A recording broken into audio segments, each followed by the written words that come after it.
That $1,600 rebate, all you got to do is give us a call at 256-503-4490. Talent Heating and Air. They're live, they're local, and you can find them online at talenthvac.com. Who doesn't need to save $1,600? Very easy to do. Again, Talent Heating and Air, the number and the web. That's 256-503-4490 or talenthvac.com. It's Talent Heating and Air. They're live, they're local. Give them a call today.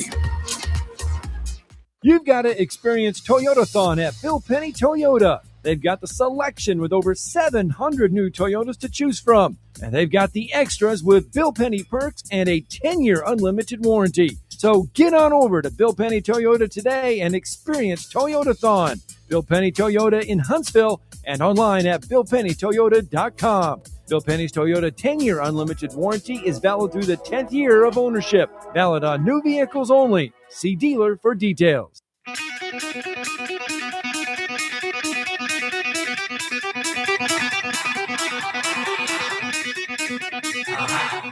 Welcome to Talkin' Ball with Scott Tyson and Drew DeArmond. Call into the Neighbors Wealth Management Hotline now, 256-576-4977. That's 256-576-4977. Now, here's Scott and Drew. And just like that, we're back. We're live. It's Talking Ball, 97.7 ESPN The Zone. Scott Tyson, Drew DeArmond. Welcome in on a Wednesday morning, a cloudy start to your day, 56 degrees in the Tennessee Valley. Your high today, 66 degrees. One of those just kind of start to the days. Safe travels into work, into school, wherever you may be headed on this Wednesday. Don't forget, Talent Heating and Air can take care of you. 256-503-4490, talenthvac.com. It's Talent Heating and Air. Give them a call today. Let their talent do a little work for you. Thomas, Terry, Jeremy, you know what? They're live. They're local. When you call them and pick up the phone, they do answer. It's Talent Heating and Air helping us get started here on a Wednesday morning. And right out of the gates, we're going to get you to some SEC basketball last night. Neville Arena, the place to be. Auburn, Texas A&M. And courtesy of the Auburn Sports Radio Network, here's how the final seconds sounded. Court, got a shot at it. 3 to win it. Yes! Yes! Auburn Yes! wins! Auburn Yes! wins! Murphy hit Yes! the 3! The Tigers Yes! win! Yes! The Tigers win! Unbelievable! Oh my goodness! Unbelievable! Oh my goodness! Murphy Oh my goodness! from just inside Oh my goodness! knocked it home! What a shot! The Tigers win! What a shot! The Tigers win! Unbelievable! Magnificent Murphy comes through. Murphy caught it and shot it. A three-pointer to win it. Unbelievable. Way to go. What a play. Great strategic play for the coaches. Drew it up, and Murphy wears it from the midcourt line. All right, let me say this. They are going to review to make sure two things. One, that he got rid of the ball in time, and two, to make sure that there's no time left. All right, so we fast forward through the review because, well, we don't need to sit through all of that. And here is how it sounded on the other side. Auburn is celebrating like he made it, but we still have not seen. We hadn't got an official We ruling have yet. not. They're reacting to the scoreboard. The officials continue to look at it.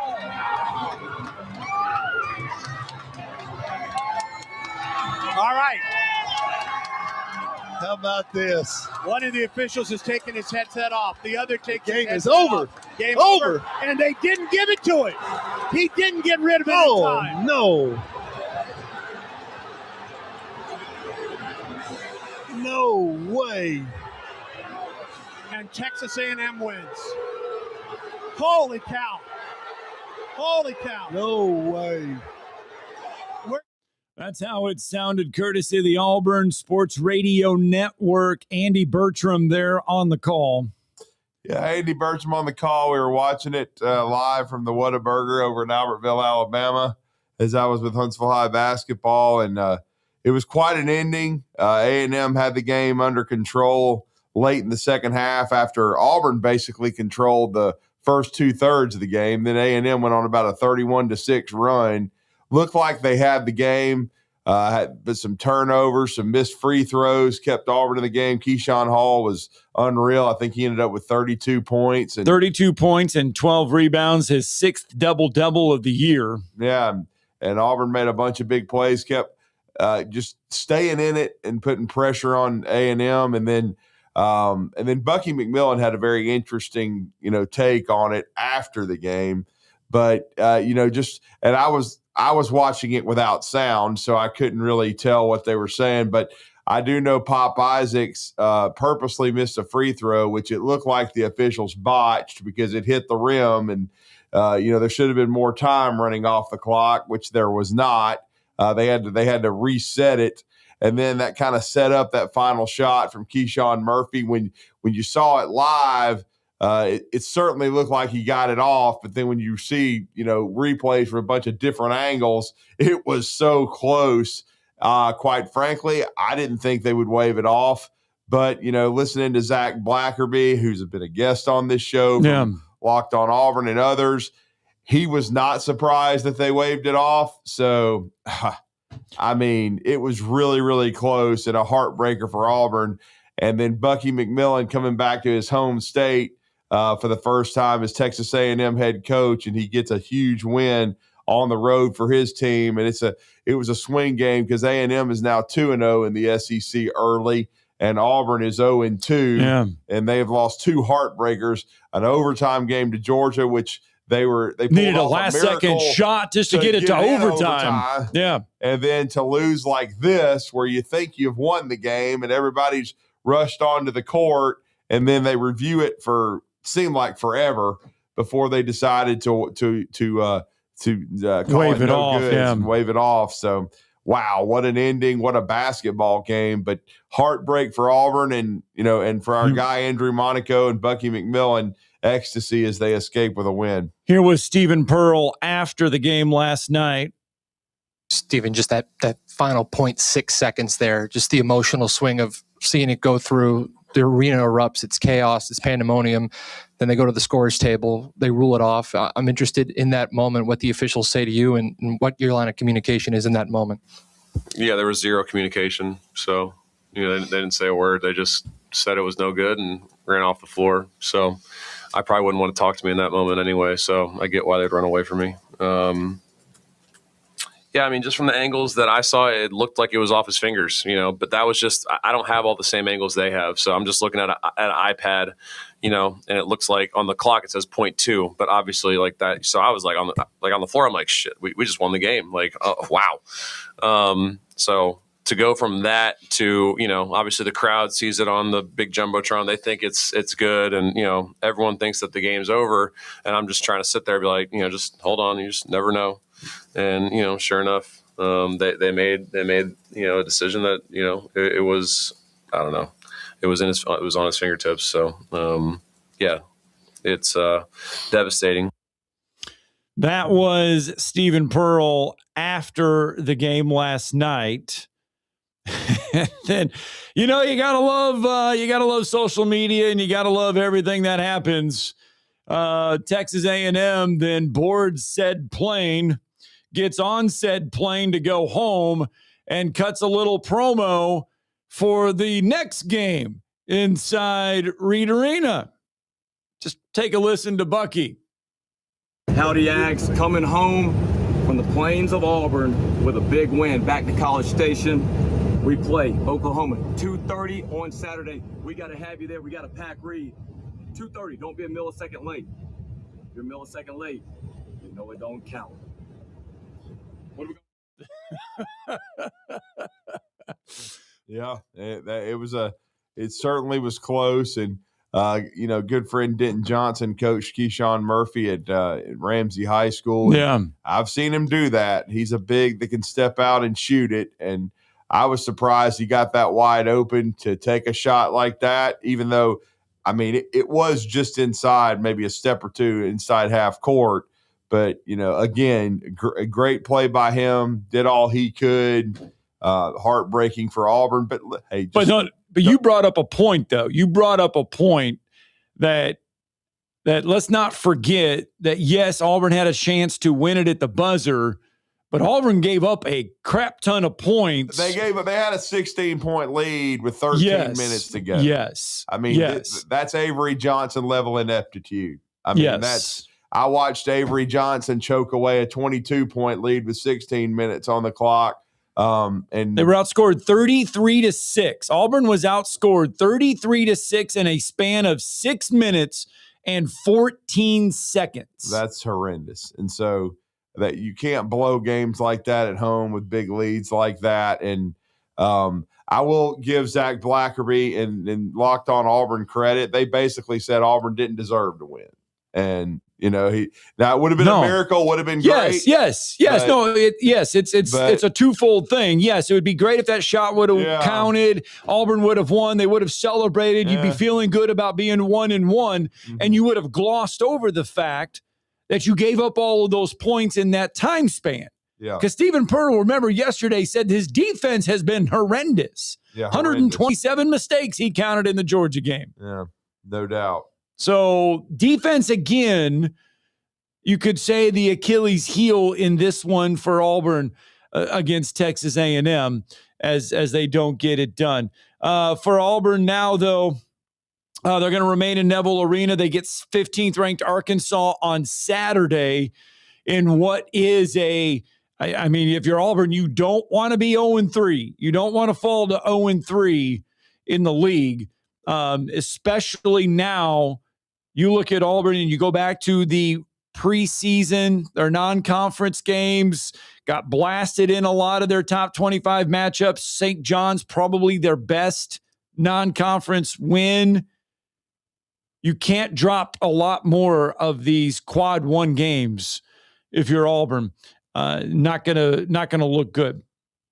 Other scores from last night around the SEC, boy. Florida at home last night. Whoo, looked good. 92-77 over 18th ranked Georgia. Yeah, Georgia doesn't exactly defend. They just basically try to allow LeMary Mount you. That's another Druin area there. Loyola Marymount you? Yeah, just try to outscore you. Paul Westhead couldn't guard a lamppost.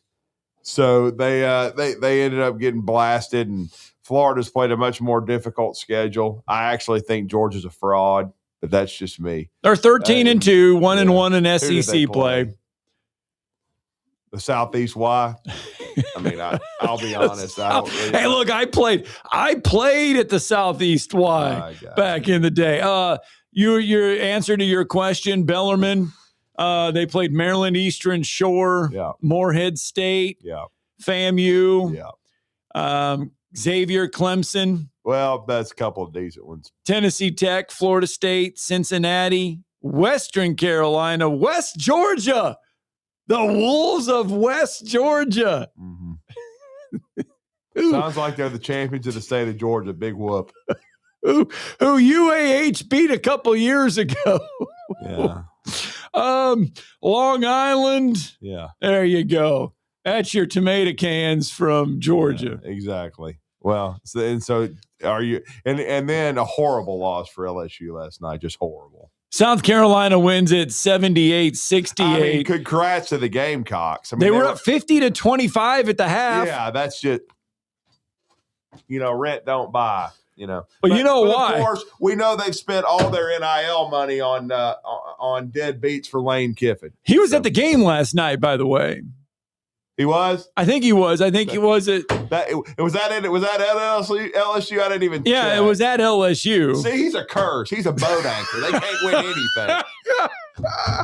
And Ole Miss is winning all this stuff. And all right, let's get and we're all rebels tomorrow. So we have somebody that was at the game last night, Harry Spear. Yeah. Harry Spear was at the Auburn game last night and is called in on the phone lines. What's up? And let's talk to Harry real fast. Good morning, Harry. Crazy ending, insane. Hey. What's up, Harry? Hey, good morning, guys. Y'all nailed it. It was an opportunity lost last night from Auburn's perspective. Man, when you turn over 11 points in about roughly 30 seconds due to the pressure, the relentless pressure the A&M defense put on Auburn's offense all night long, it's a game that they could have won, should have won, shouldn't have had to get to a controversial call late in the game. But kudos to A&M. They had a great pressure defense. They were playing platoon defense the whole game, rotation, putting constant pressure on the Auburn guard. Right. And it was quite evident that Auburn team, with only Pettifor coming back from the team last year, just hasn't quite gelled yet as a team and their positions on the floor and trusting the confidence of the players. Regarding the late call, yeah, from where I was sitting, I was watching the clock and the ball, and the ball was clearly in the air, heading toward a 3 when the buzzer sounded. So that's what it looked. That's what it looked like live. I mean, I thought he got it off when I saw it live myself. Absolutely. Of course, pandemonium broke out. Yeah. Very, very un-Auburn-like in the end of the game with the profanity that was being. I'm sure it didn't come over the feed. The referees took a lot of heat for that, for sure. But a very physical game, called both ways for physicality, and it really a good game to be watching live for sure. Oof. Oh man, no doubt, man. Heck of a one to be at. Yeah, you're right. You're right. Well, Harry, we thank you for your call and for being there. I mean, you didn't get the results you wanted, but it was a great college basketball game. But again, I'll just call. Yeah, thanks for the phone call, Harry. By the way, absolutely. Yeah. You're welcome. Yeah, it's a huge game coming up now because now they have Arkansas coming to town. Can't be 0-3. Well, hell, Arkansas was 0-5 last year and still made it and ended up going to the Sweet 16. No, so that's true. I'm just going to say I wouldn't panic yet.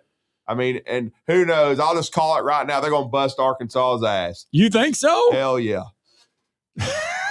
All right. I mean, bust it. I'm just saying. I think based on watching Stephen Pearl's press conference and saying, what are we going to do? Just sit here and waller in it and just feel sorry for ourselves? I think they're going to come out, play hard. I think Arkansas will lay a turd and get beat. All right, 7:16 here on a Wednesday morning, 256-576-4977. You can join us when we come back. Let's get a break in. When we come back, we'll go out to the phone lines and get some more callers in here on a Wednesday morning. Talking Ball, 97.7 ESPN The Zone.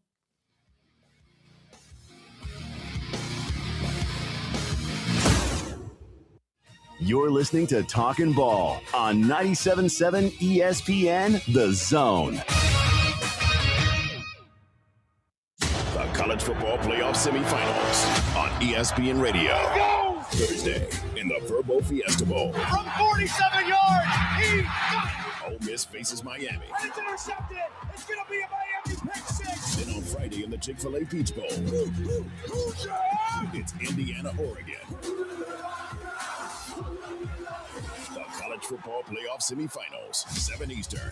Thursday and Friday on ESPN Radio and on ESPN. In the market for a new or used car? Look no further than Hyundai of Decatur. With a large inventory of new, used, and certified pre-owned Hyundai models, Greenway Hyundai of Decatur is here to service all of your Hyundai needs. Come visit our exceptional service department as well. With state-of-the-art facilities and a caring team of automotive professionals waiting to service your vehicle, make Hyundai of Decatur your #1 choice for all your automotive needs. Give them a call today at 256-274-0279 or visit them online at greenwayhyundaiofdecatur.com. Hi, my name is Dan Aldridge. I'm here to let you know about the Aldridge Law Firm and the soon-to-be-announced Legal Town Center. I've been practicing law in Alabama since 1984, and I also practice in Tennessee. And I'm from North Alabama, and I'm here to represent you and take care of your legal needs. For many of us, hiring an attorney is not high on the priority list, and maybe a little scary.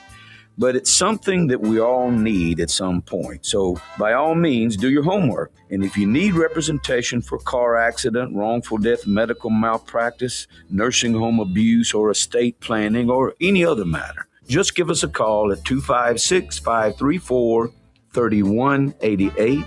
And you can email me at dan That is Dan at danaldridgelaw.com. Dan at danaldridgelaw.com. God bless America.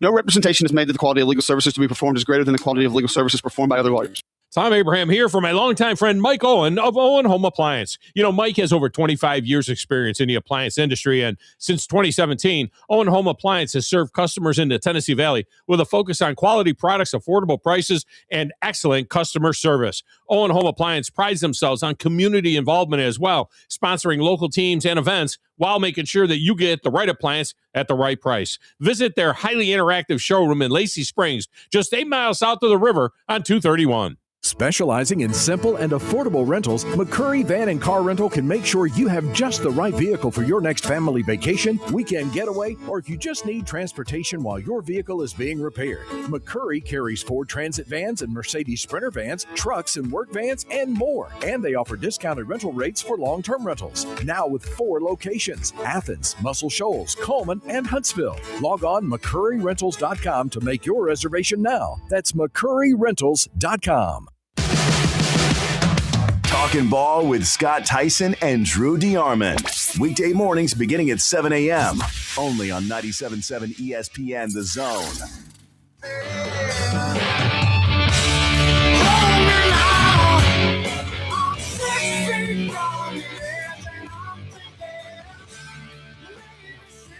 All right, 7:20 here on a, let's see here. Wednesday morning. Wednesday morning. I don't know. Had to remember what day of the week it is. Not that it's gone by slow. It just I had to remember what day of the week it was. It's just bizarre. And don't forget, I mean, because of the NFL playoffs, I'm assuming. Right. That's why the 2 college football playoff games are going to be on Thursday and Friday. Yeah, because, you know, a lot of people right now are giving college football a hard time because they're saying, look, your college football games are played on Saturday. Right. But yet you play your quarterfinal games on Fridays, and then you play on Saturday. But then you turn around and you play your semifinal games on Thursday, Friday. You play your national championship game on a Monday. But yet Saturday is college football. I don't know. Are you okay with that? Are you fine with college football not being played? I think it should be on Saturdays. No matter what. I don't care if it goes head-to-head with the NFL. If the NFL loses, screw them. Let's go out to the phone lines real fast. Let's see if we can get these in real fast. Let's get Jake in on the phones. Good morning, Jake. What's up, Jake? Hey, I agree with y'all totally on the Saturday thing. I mean, totally. The reason I called y'all, I'm still getting used to all this transfer portal stuff, you know. Yeah. But honk really if you have a excited. defensive lineman left. Alabama doesn't. That's what I was calling to talk to you about. Yeah. Because Freddie Roach sucks. My dad, you know, James Smith was him and Quay Russaw both, but James Smith is going to be super, super good. Well, we'll see. For those that don't know, James Smith, Alabama defensive lineman. He went in the portal right as we were into the show yesterday. Yes, goes into the portal right as the show ends yesterday. So we hadn't had a chance to even touch on that. And then Kelby Collins went in late last night. Boo-hoo-hoo. Made 2 plays. But, you know, my call was this, y'all. You know, those are what I thought was going to be 2 big-time players for Alabama. What do y'all think? Now, see, so I thought our concentration would be, you know, trying to the offense and you know, just maybe stacking a couple young linebackers. But what do you have to, now? Do you have to shift your efforts towards defensive line, like as the portal goes? Is that how they do it? You got to at least sign 3 of them, and then you got to fire Freddie Roach and get somebody in there with a pulse that knows what the hell he's doing. Well, if you're Kalen DeBoer and you want to survive, you got to change offensive and defensive line coaches. Neither one of them can coach their way out of a sandbox.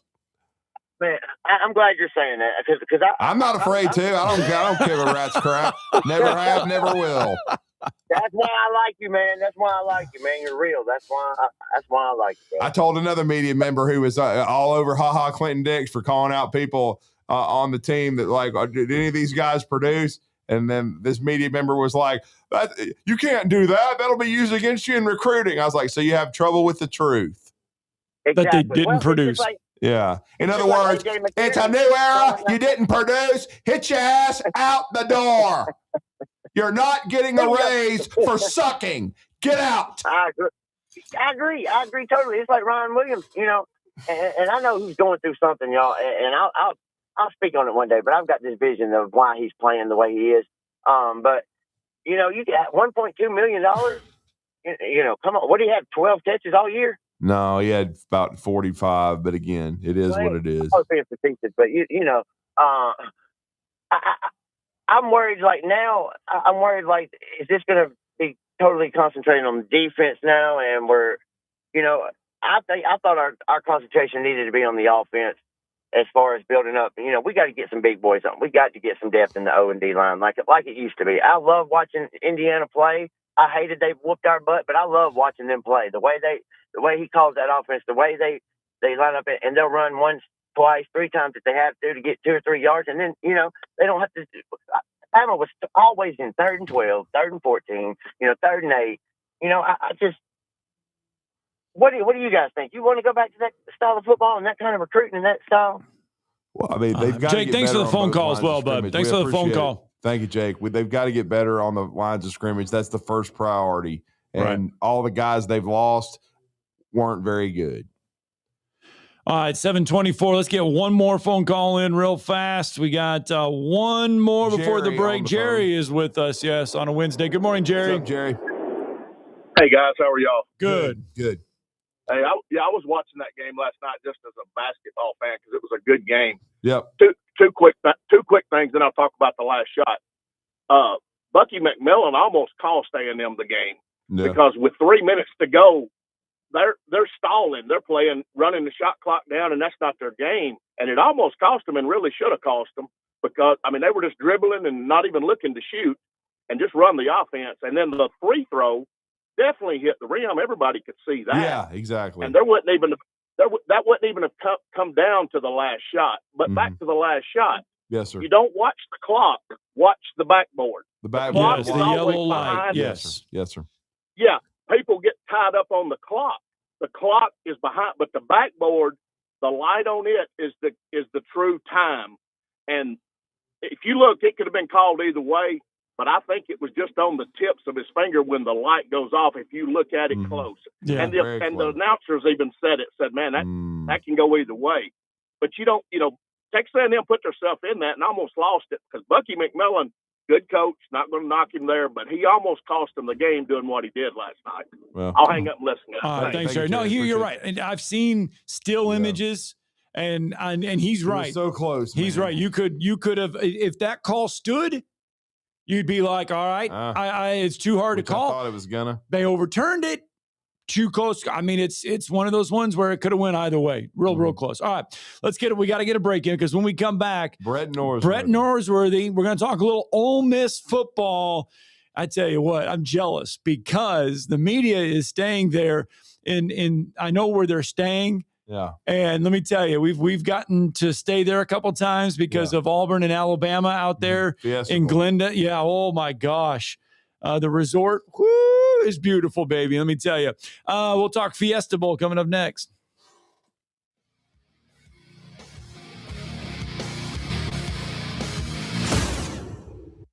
You're listening to Talkin' Ball on 97.7 ESPN The Zone. Your Fox 54 weather.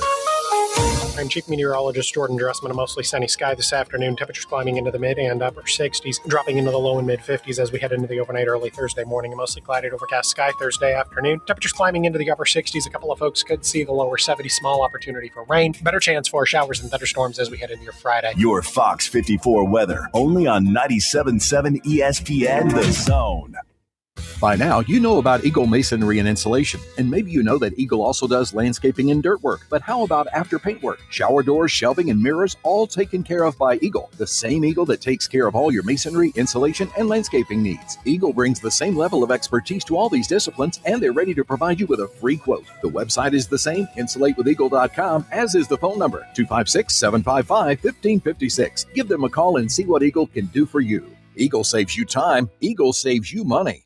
You've got to experience Toyotathon at Bill Penny Toyota. They've got the selection with over 700 new Toyotas to choose from. And they've got the extras with Bill Penny perks and a 10-year unlimited warranty. So get on over to Bill Penny Toyota today and experience Toyotathon. Bill Penny Toyota in Huntsville and online at BillPennyToyota.com. Bill Penny's Toyota 10-year unlimited warranty is valid through the 10th year of ownership. Valid on new vehicles only. See dealer for details. There's power in caring when it is put into action. Each year, our bankers serve on nonprofit boards, support our local educators, and volunteer with our hometown food bank. I'm Bobby Humphrey, Vice President of Business Development for Bryan Bank, and community service is just not a line item in our mission statement. It's who we are. Because after all, Alabama is our home too. That kind of commitment to community might not be what you would expect from a bank, but it's exactly what you can expect from us. Give us a call or stop by one of our 2 offices in the Huntsville area and experience unbeatable service and legendary results. Bryan Bank Equal Housing Lender, NMLS ID 2428943, member FDIC. Tom Abraham here for my friends at All About Water. Crazy name, huh? Well, let me introduce you to them. All About Water is the top pond builder anywhere in the Tennessee Valley, and that includes remodeling or cleaning out existing ponds as well. They also have monthly maintenance plans for your pond. Don't have a pond? Well, how about a fountain or water feature for your property to bring that soothing sound of running water to your happy place? On the other hand, maybe you have water on your property that you don't want. Well, Ryan at All About Water is all about water, so he could take care of that as well. He has a background in fluid dynamics, and what that means is that he can take care of any water issue that you have. Finally, how about that irrigation system that you have or that you want? Well, they do installs and maintenance and repairs on those as well because they are all about water. Learn more at allaboutwaterllc.com. That's allaboutwaterllc.com. Hi, this is Wes Neighbors. I'm here with Sam Fleming with Fleming Roofing and Restoration. Sam, tell the folks about Fleming Roofing and Restoration. Hey, Wes. Our company, Fleming Roofing and Restoration, specializes in commercial and residential roofing and repairs. I'm a fifth-generation Huntsvillian, and our family's been doing construction business in Huntsville area since 1965. Sam, what kind of roofs does Fleming Roofing and Restoration do? Our guys are skilled enough. We can come out and address any kind of leaks or issues you might have on your commercial, on your metal roofing, on your shingles. We can do anything, and we can offer you a solution to repair it, or we can replace it. But you guys also do insurance restoration. Our staff has 10-plus years of experience as insurance adjusters, and we really do know the inside and out of the claims process at Fleming Roofing and Restoration. Check out Fleming Roofing and Restoration online at FlemingHSV.com, or you can call or text them at 256-651-9440. Hey, Wes, we show up. Talking Ball with Scott Tyson and Drew DeArmond. Weekday mornings beginning at 7 a.m. Only on 97.7 ESPN The Zone. Hi, 7:31 Wednesday morning. Talking Ball, 97.7 ESPN The Zone. Scott Tyson, Drew DeArmond. Welcome into the program, to the show. And coming up, well, let's see, today's Wednesday, a little over 24 hours from now. We are all rebels. We have our first college football playoff semifinal as Ole Miss and Miami will meet in the desert in Glendale, Arizona.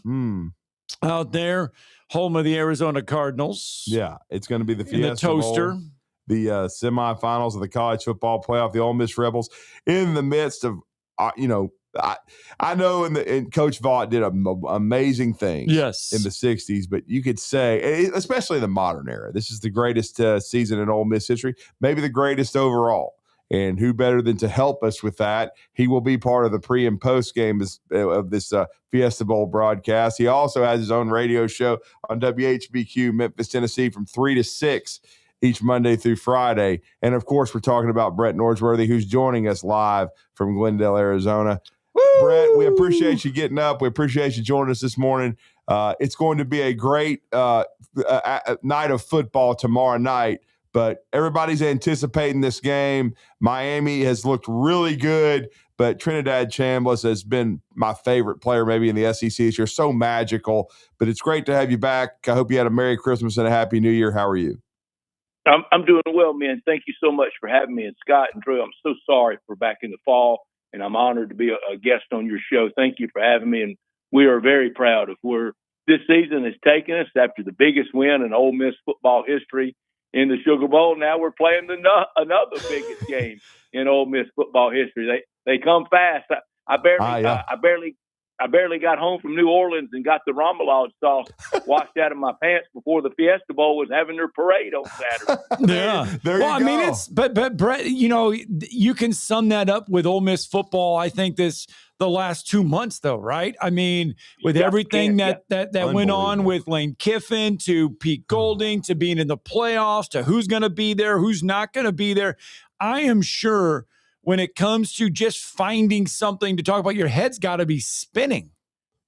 It's been a torrent of stories and good stories. It really started at the Georgia game with that wild game, up 9. The first 3 quarters of that game, I think maybe the best Ole Miss has ever played, certainly on offense, on the road, but, in between the hedges. And in the fourth quarter, the collapse, 17-zip, all dogs that day. And that day really ramped up a lot of the coaching carousel. You had James Franklin was on game day, on the set that day in Athens where Ole Miss was playing that day. And that started all the conversation about Lane and famously, the picture of super agent Jimmy Sexton with Lane that day pregame. Well, that started everything. And from that point on, and Pete Golding has made mention of this a couple of times, every week was de facto playoff game because one loss, 10-2, was not going to get Ole Miss in this year. And every single week, the pressure really mounted. And,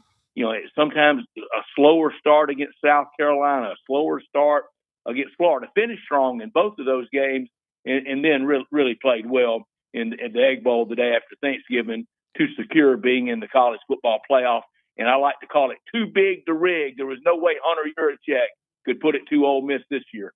Yeah, I mean, there's no question they earned their way in. But then I've just got to give Pete Golding, the coaches that have remained, which is pretty much the entire defensive staff, and then Charlie Weiss Jr., of course, doing his job, being able to prove that he can call plays out from underneath the shadow of Lane Kiffin, and then just Trinidad Chambliss as a whole. I mean, I'll be honest, you and I were in Atlanta.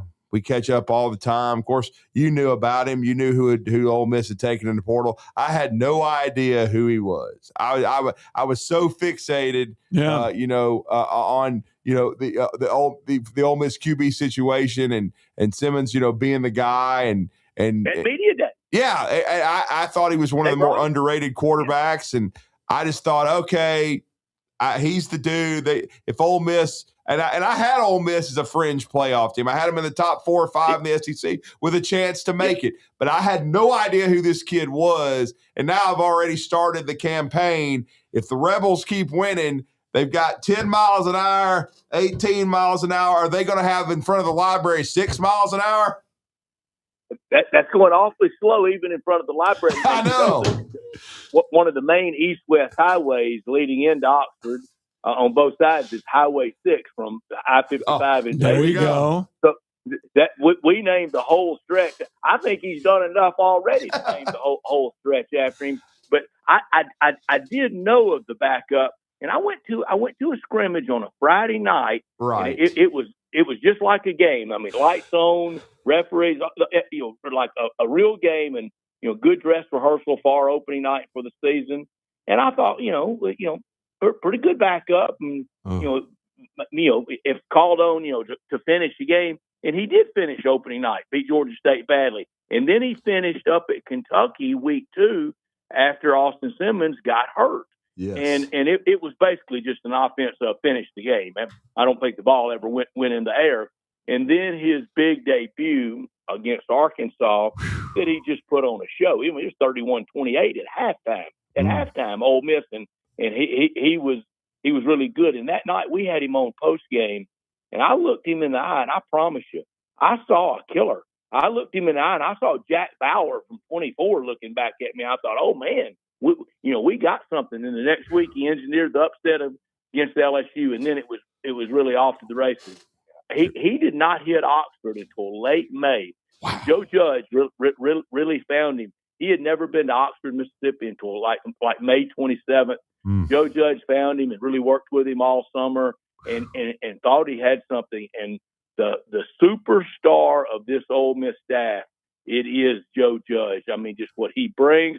And then yesterday he reels off the quote of the year. But what he brings to the staff, and I've told him, I said, Joe, you've got a football PhD. Played for Jackie Sherrill, GA'd for Jackie Sherrill, coached for Bill Belichick with the Patriots, coached for Coach Saban at Alabama, and then coached for Lane Kiffin, and was head coach of the New York Giants. That's a football PhD. Yeah. And then, I mean, you talk Trinidad Chambliss. I mean, Brett, that fourth quarter inside the Superdome. The plays. I mean, the plays that he made. The back shoulder. I mean, I don't know what was more remarkable, the plays that he was making or Georgia's collapse in the fourth quarter. I really thought it was Ole Miss taking the game for me. I mean, but yeah. I did too. I thought it was Trinidad just putting on a show. 362 at the Dome where Archie Manning played for the Saints and ran for his life most of his career there. And some of those scrambles look like Archie. You and me both. I'm yelling at the television. I'm yelling at the television that this is Archie Manning's grandson.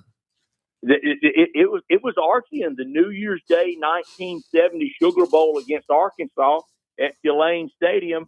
And, that's the highest compliment you can have at Ole Miss. And then the throw he made to Luke Hasz looked like a BB Eli would throw. Yeah. I mean, I got to get your thoughts, though, because we brought you on to preview the Miami game. Miami has a really good front seven. I didn't believe in them going against Ohio State. I thought Ohio State would be too talented offensively, but I did think if they could get after Julian Sand and that Ohio State, offense and make them one-dimensional, they'd have a chance. They had more than a chance. They physically dominated it. How do you see Ole Miss matching up with them? And then, because I haven't really – the one thing about this Ole Miss team that's bothered me all year, and again, it's just normal. They had a front seven like Miami's last year. This year's has been more a work in progress, but how do you see the matchup? Yeah, that's a good point about last year. Really, this year, it was last year's dream, and really it's been this year's reality. That's a good point. I didn't give in fact, I had A&M beating Miami. Yeah, A&M me too. Me scores. too. My playoff record sucks. I thought it would be A&M and Ole Miss in this point. I got my bracket. I promise you, I'll send you a screenshot. That's what I had. And A&M only scored 7 at home. And then I gave them no shot against Ohio State. And I think Ohio State was all that. Indiana is all that. So Miami, they must be as well. Yeah, off the edge, they're really good. Really all four, inside and outside. And then on offense, they have a elite, big-time banger running back that can get you that tough 3rd and 3 in the old-fashioned way, running it right up the center, right up that gap. And then at quarterback Carson Beck that Ole Miss really rattled last year in a home win over Georgia. How about 3 classics Ole Miss and Georgia had the last 3 years in Oxford, in Athens, and then in the Sugar Bowl. But Carson Beck, we want to get him moving. We want him to get the ball up for grabs. He had 6 interceptions in their 2 losses, 4 in one game, 2 in the other. So we want to get after him. And last year in Oxford, it was mostly Princely, Umanamielen. So this year we want it to be Princewell, Umanamielen, getting after him. Everywhere you go in the Grove, there's the Umanamielen. Yeah, that's been a grand slam. 2 guys from the portal. Go ahead, Scott. Yeah, we talked a lot about. I mean, we've talked a lot about Trinidad Chambliss and everything like that. We hadn't even mentioned Kejuan Lacey, who's maybe the best running back in the SEC. Right, but Brett, the defense though, also I think in the second half there in the Sugar Bowl. I mean, as good as the offense was and taking it over, the defense had to make some adjustments and stop Georgia, and they did. Do they have enough, though, to stop Miami? I think so, Scott. No, we got to stop them on 1st and 2nd down. If they're in short yardage and can run anything in the playbook, we'll be in real trouble.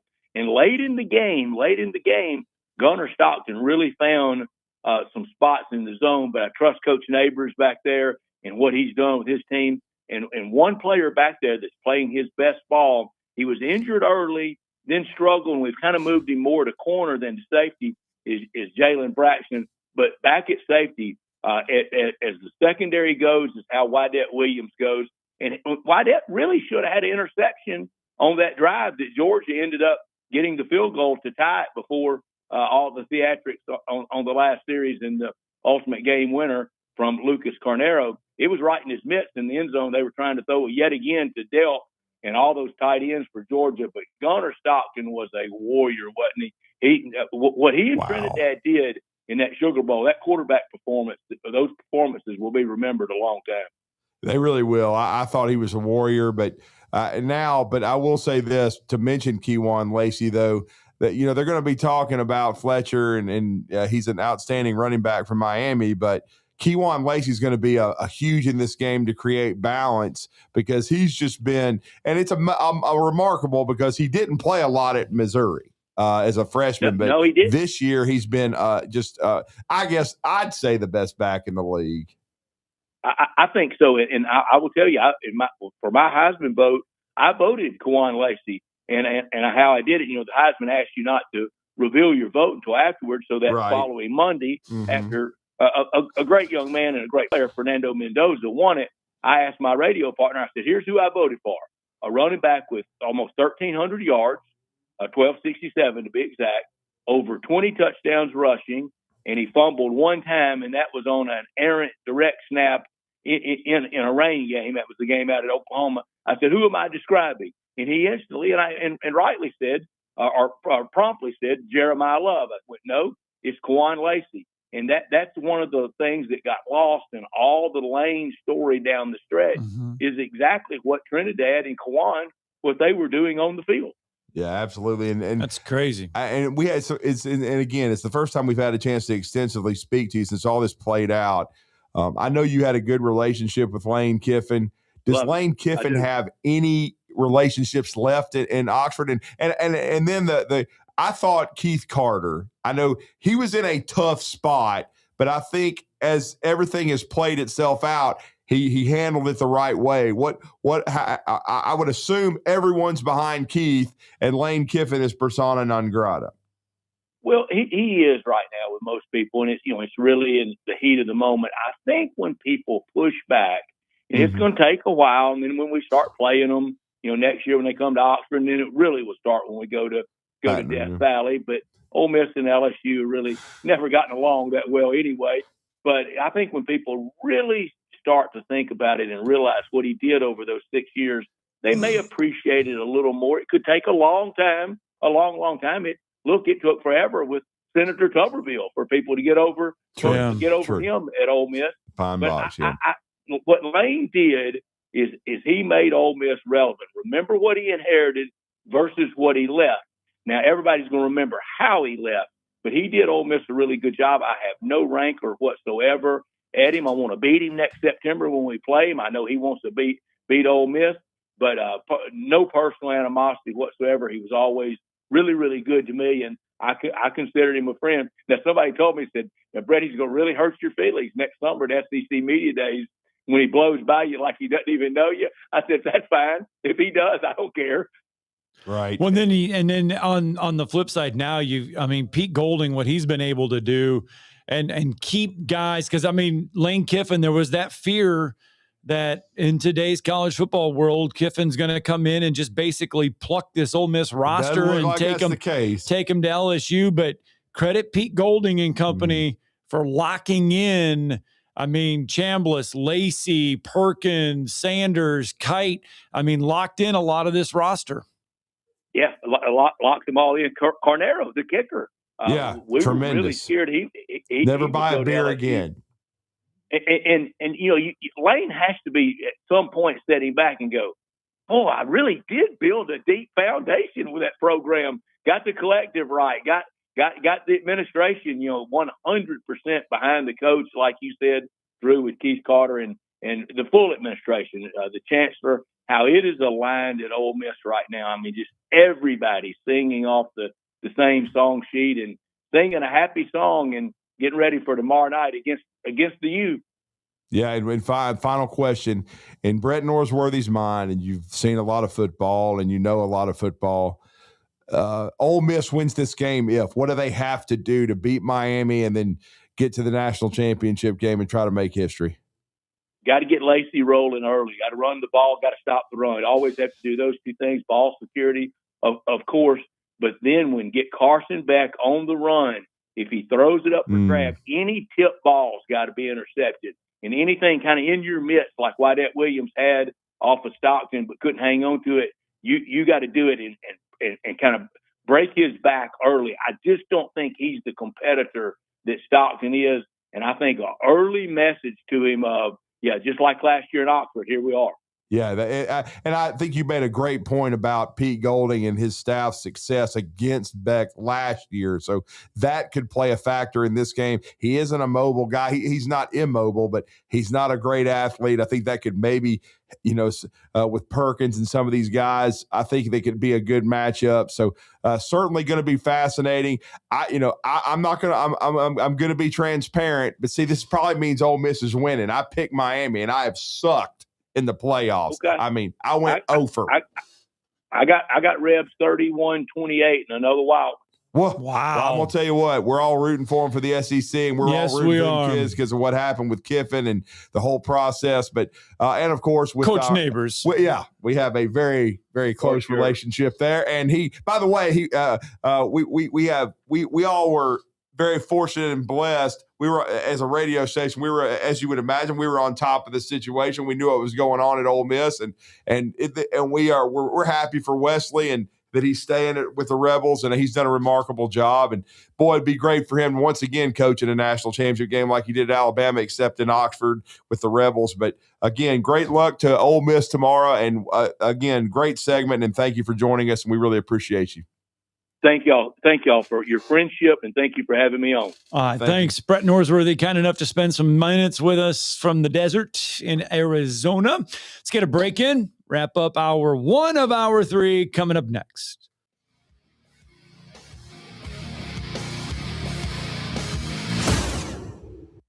You're listening to Talkin' Ball on 97.7 ESPN, The Zone.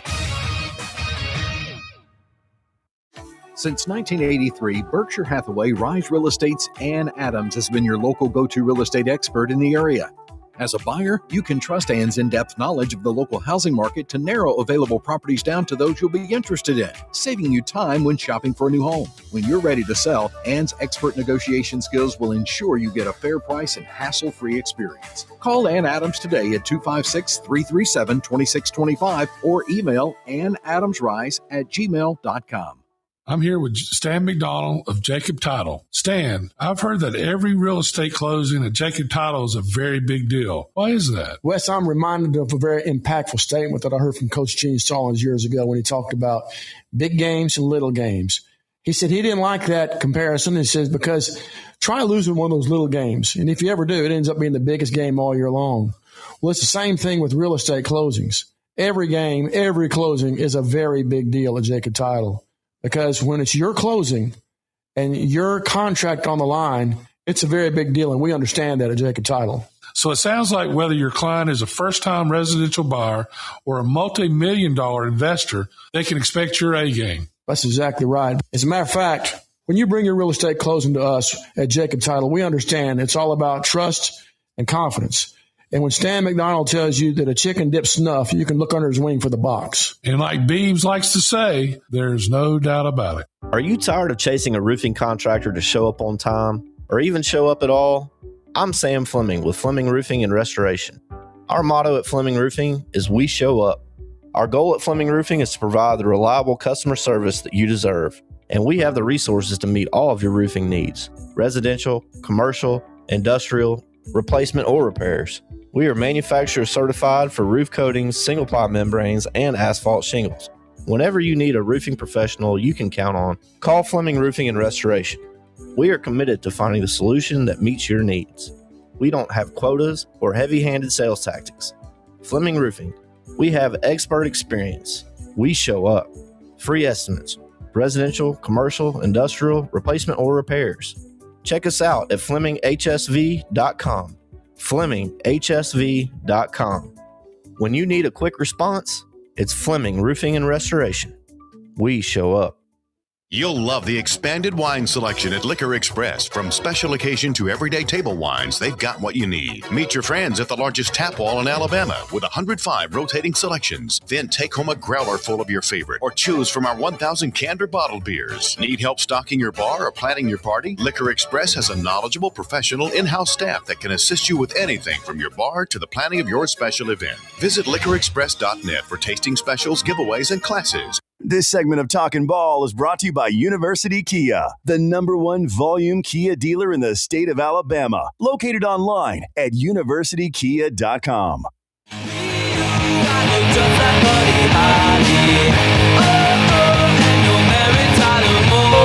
Welcome back. Talkin' Ball, 97.7 ESPN The Zone.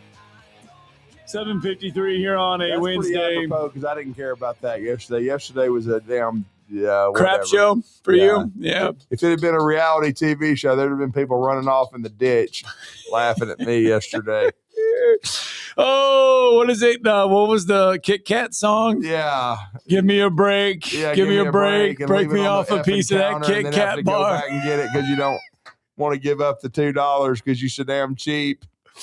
Let's get out to Pat from Tuscaloosa real fast. Good morning, Pat. I know he hopes Alabama's not cheap. What's up, Pat? Good morning, guys. And guys, Quay Russo, whatever his name is, doesn't seem to matter anymore. And James Smith leaving. What part of they don't understand anything about goodwill? Those two boys do not understand nothing about goodwill.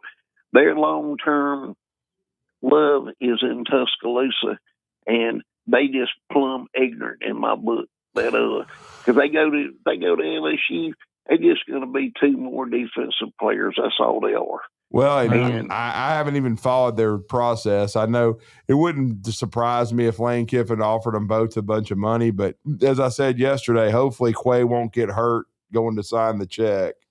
Yeah, but Pat, I mean that is today's college football world. The word of commitment, staying there for 3-4 years, loyalty. Really that unfortunately, you're going to find a few guys that do. There's going to be guys. There's not every guy in college football now is going to be that guy. Yeah. But majority of them now. It just means that you're getting paid by X school to play, and eventually they're going to fix this where it's not year to year, and it shouldn't be where you know. But you're just rent a player, buy a player. Because Pat, I'm going to tell you something. Excuse me, Scott. Neither one of them deserved a raise. If they went in my office and asked for one, I would tell them to get the hell out. Yeah, 100%. I mean, but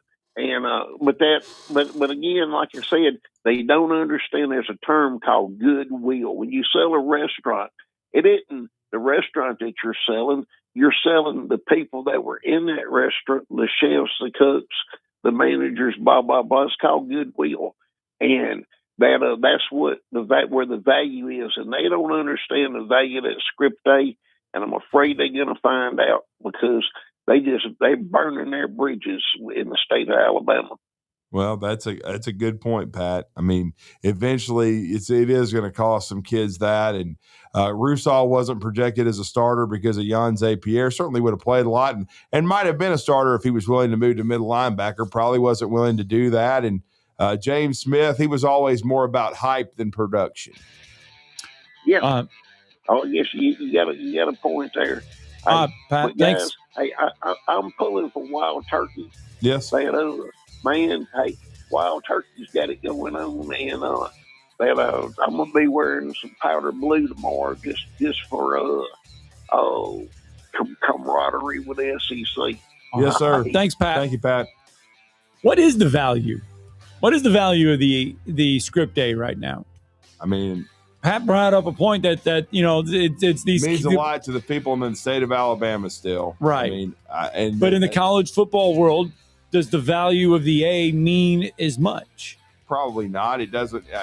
For most of these kids, it's about the paycheck and about capitalism.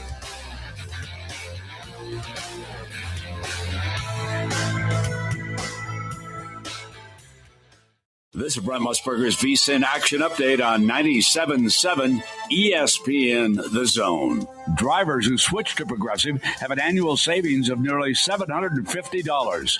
Progressive.com. Number 13, Alabama on the road at number 11, Vanderbilt today at Memorial Gymnasium in Nashville. The Commodores off to a 14-0 start to the season. They're the 4.5-point favorite, 177.5 the total. Jacksonville State a 1.5 favorite at home at Matthews Coliseum against FIU, 148.5 the total there. Arkansas State laying 2.5 at home at Troy, 157.5 the First National Bank Arena.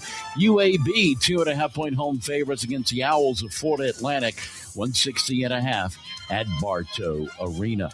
Fiesta Bowl tomorrow, Ole Miss a 3.5-point dog against Miami. For more, go to VSIN.com. Mike Sennett, 97.7 ESPN The Zone. You invest in your customers with your heart, soul, and skill. Well, it's time to invest in yourself with the next generation Cat 255 compact track loaders from Thompson Tractor. After all, those who give their best deserve the best. And this machine has it all. With features that include a more powerful engine, tri-axle truck loading capabilities, a spacious cab, and a smooth ride for all-day comfort.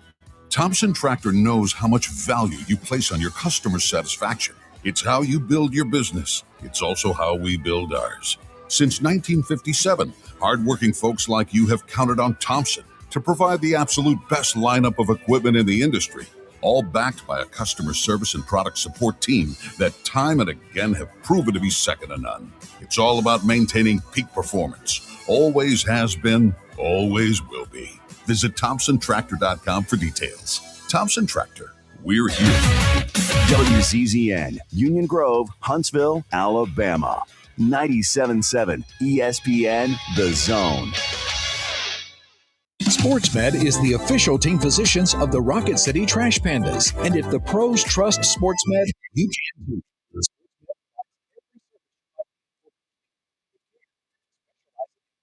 Surgery, sports medicine, joint replacement, spine surgery, neurosurgery, and podiatry. And they offer their own brace shop, in-house full-body MRI, physical therapy, walk-in clinic, and so much more. 4 locations and on the web at sportsmedalabama.com. This hour brought to you by SportsMed Orthopedic and Spine Center. Online at sportsmedalabama.com.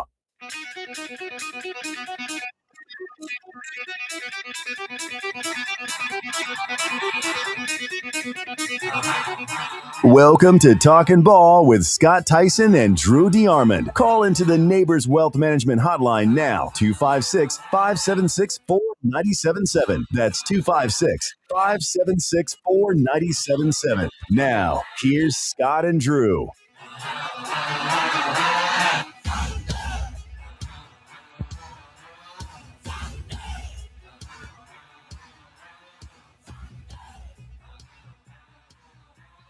There it goes. Oh. Now we can talk again. All right.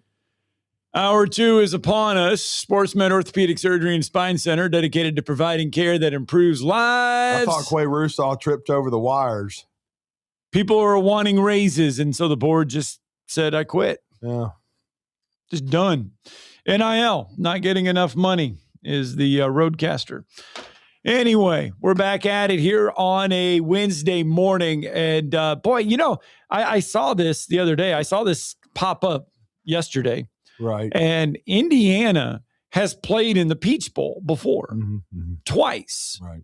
You know who they faced the last time they were in the Peach Bowl? Who? The Auburn Tigers. Wow. 1990. Wow. And then before that, That was Bill Mallory, I think. 1988, they faced Tennessee. Bill Mallory. Peach Bowl. So Indiana's no stranger to the Peach Bowl. They've been there before. This Peach Bowl. This one means a little bit more. This one means a little bit more. And it wasn't called the Chick-fil-A Peach Bowl back then. It was just straight up peach. Yeah. Well. But still, nonetheless, Indiana making that trip over to the ATL. After a straight up ass whipping of Alabama. That's all that was. They whooped that ass. That was just like a paddle and just, hey. Thank you, sir. May I have another? For freaking 3 hours. Thank you, or sir. 3.5. Thank you, sir. May I have another? And to show you what kind of fan I am, because you're a fan, even if you're a member of the media. I watched every down of it. And it just hurt even more. Well, it hurt, but it also, you admire the hell out of Indiana. Yes. And no, I knew you they do. were good, but my goodness, they've got a chance to do some special things. And they just step on your throat and just make you say, ah. Yeah, right now they do. And yeah. We're going to go out to the Neighbors Wealth Management hotline. And this has been good karma because every time we have him on, they seem to play better. I don't know how they can improve on a 38-3 beatdown, but I'm sure they'd like to improve on it as they have a rematch with Oregon in the Peach Bowl coming up on Friday as the Indiana Hoosiers are trying to continue their climb to what could end up being a movie. And I'm serious about that. This could be a movie. If they can finish this drill, because they could be the first 16-0 team ever. They could make a claim to being the best team ever, unlike Ohio State, who was vanquished by Miami. But the Indiana Hoosiers right now are playing the best football in the country. And Tom Brew of Roundtable Sports has been kind enough to join us before flying out to Atlanta to be a part of the coverage of this epic matchup. Tom, welcome back. Man, and what a win over Alabama. That was as complete a domination as I've seen of the Crimson Tide in a long, long time. It sure was. I tell you what, being out there in person, I tried to tell everybody all week long, and especially even people who were listening to us last week when we were talking. It's like there is an Indiana team and an Alabama team in that game, but only one of them plays like Alabama. And it's like, this Indiana team reminds me of a lot of Nick Saban national championship teams, but only one. They're just, they're very physical on both sides of the ball. I mean, to me, they embarrassed Alabama on the line of scrimmage on both sides of the ball. I mean, 38-3 doesn't even do it justice. I mean, Alabama had one decent drive the whole game, and that was it. Indiana scored, in 6 different possessions, out of 7. Once they got rolling, they never stopped. They rushed for over 200 yards, pushed them around. Fernando Mendoza, proven Heisman Trophy winner, was like accurate as could be on every throw. 3 touchdown passes to 3 different receivers. It was a beatdown. And like I said, it was the only way you could really tell at the game, like what it was like, fan-wise, was because of the noise. Now, obviously, Indiana had a lot to cheer for and Alabama didn't, but that was very much a pro-Indiana crowd at the Rose Bowl. Even Aiden Fisher said it felt like a home game. And you could tell by about the middle of the third quarter, when half the stands on the east side of the stadium were all of a sudden empty, you knew that's where all the Alabama people had been sitting, because the fans gave up about the middle of the third quarter, and I'm ashamed to say that it feels like that Alabama Crimson Tide football team gave up right about then too. Yeah, I think so. No doubt. I think what impressed me, and I'd watched Indiana play a couple times this year, but and you read about it and you heard about it in the previews and everything. Just the physicality that the lines of scrimmage on the defensive side and the offensive side of the line of scrimmage. Yep. Just how physical Indiana is.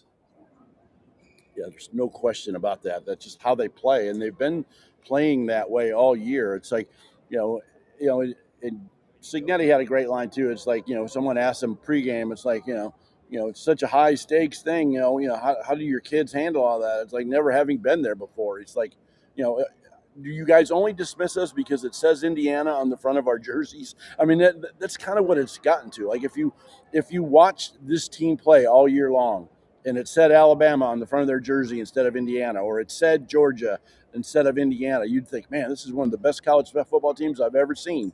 And it's still true. I mean, this is a really, really good college football team. And just because it says Indiana on its jersey, people still have a hard time buying into that.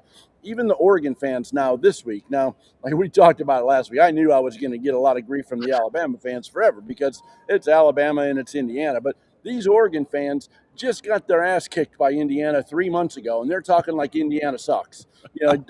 Dante Moore got sacked 6 times in that game. He did. Indiana's line just ran right through the Oregon offensive line all game long. He threw 2 interceptions and had 2 other picks that were dropped. It's like, Indiana's defense completely dominated that game. Oregon's offense scored 13 points. That was it. And now they're talking like, oh, we're going to win 48-22. Oregon couldn't score 48 points on Indiana if they played 12 quarters. It's just that defense is that good. And, and you guys know, like, Oregon folks have had to travel from the West Coast to Miami and back, and now they have to travel to Atlanta and back.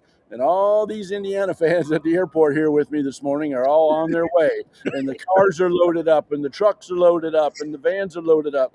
And all these farmers from Indiana got all the crops in with nothing else to do. They're all heading to Indiana too, or to Atlanta too. It's going to be an 80-20 crowd at Mercedes-Benz Stadium at minimum. And you guys know how loud that stadium can get when you're rooting for the home team. And Indiana will very much be the home team in that game. Well, the final was 30-20, but if there's not a pick six by Mendoza, it's even worse. Yes. So, exactly. I mean, I thought it was a domination by Indiana. That's where I started believing in them, no question about it.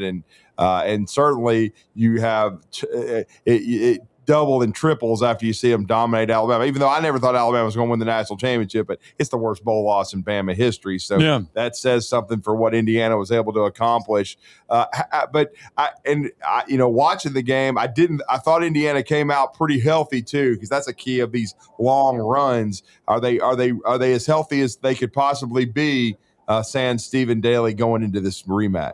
Absolutely. They didn't lose a single player in that Alabama game. So everybody who played a role in that game will be playing on Friday night. And they've proven they've got depth. I mean, without Stephen Daly in that game, you wouldn't even have noticed he wasn't out there. I mean, Michael Landino, who was basically the third string defensive end most of the year, stepped into that spot, did a great job. They also did a really good job of scheming things, adding an extra, a lot of teams take linebackers off the field. Well, Indiana was adding a third and fourth linebacker sometimes and rushing them off the edges.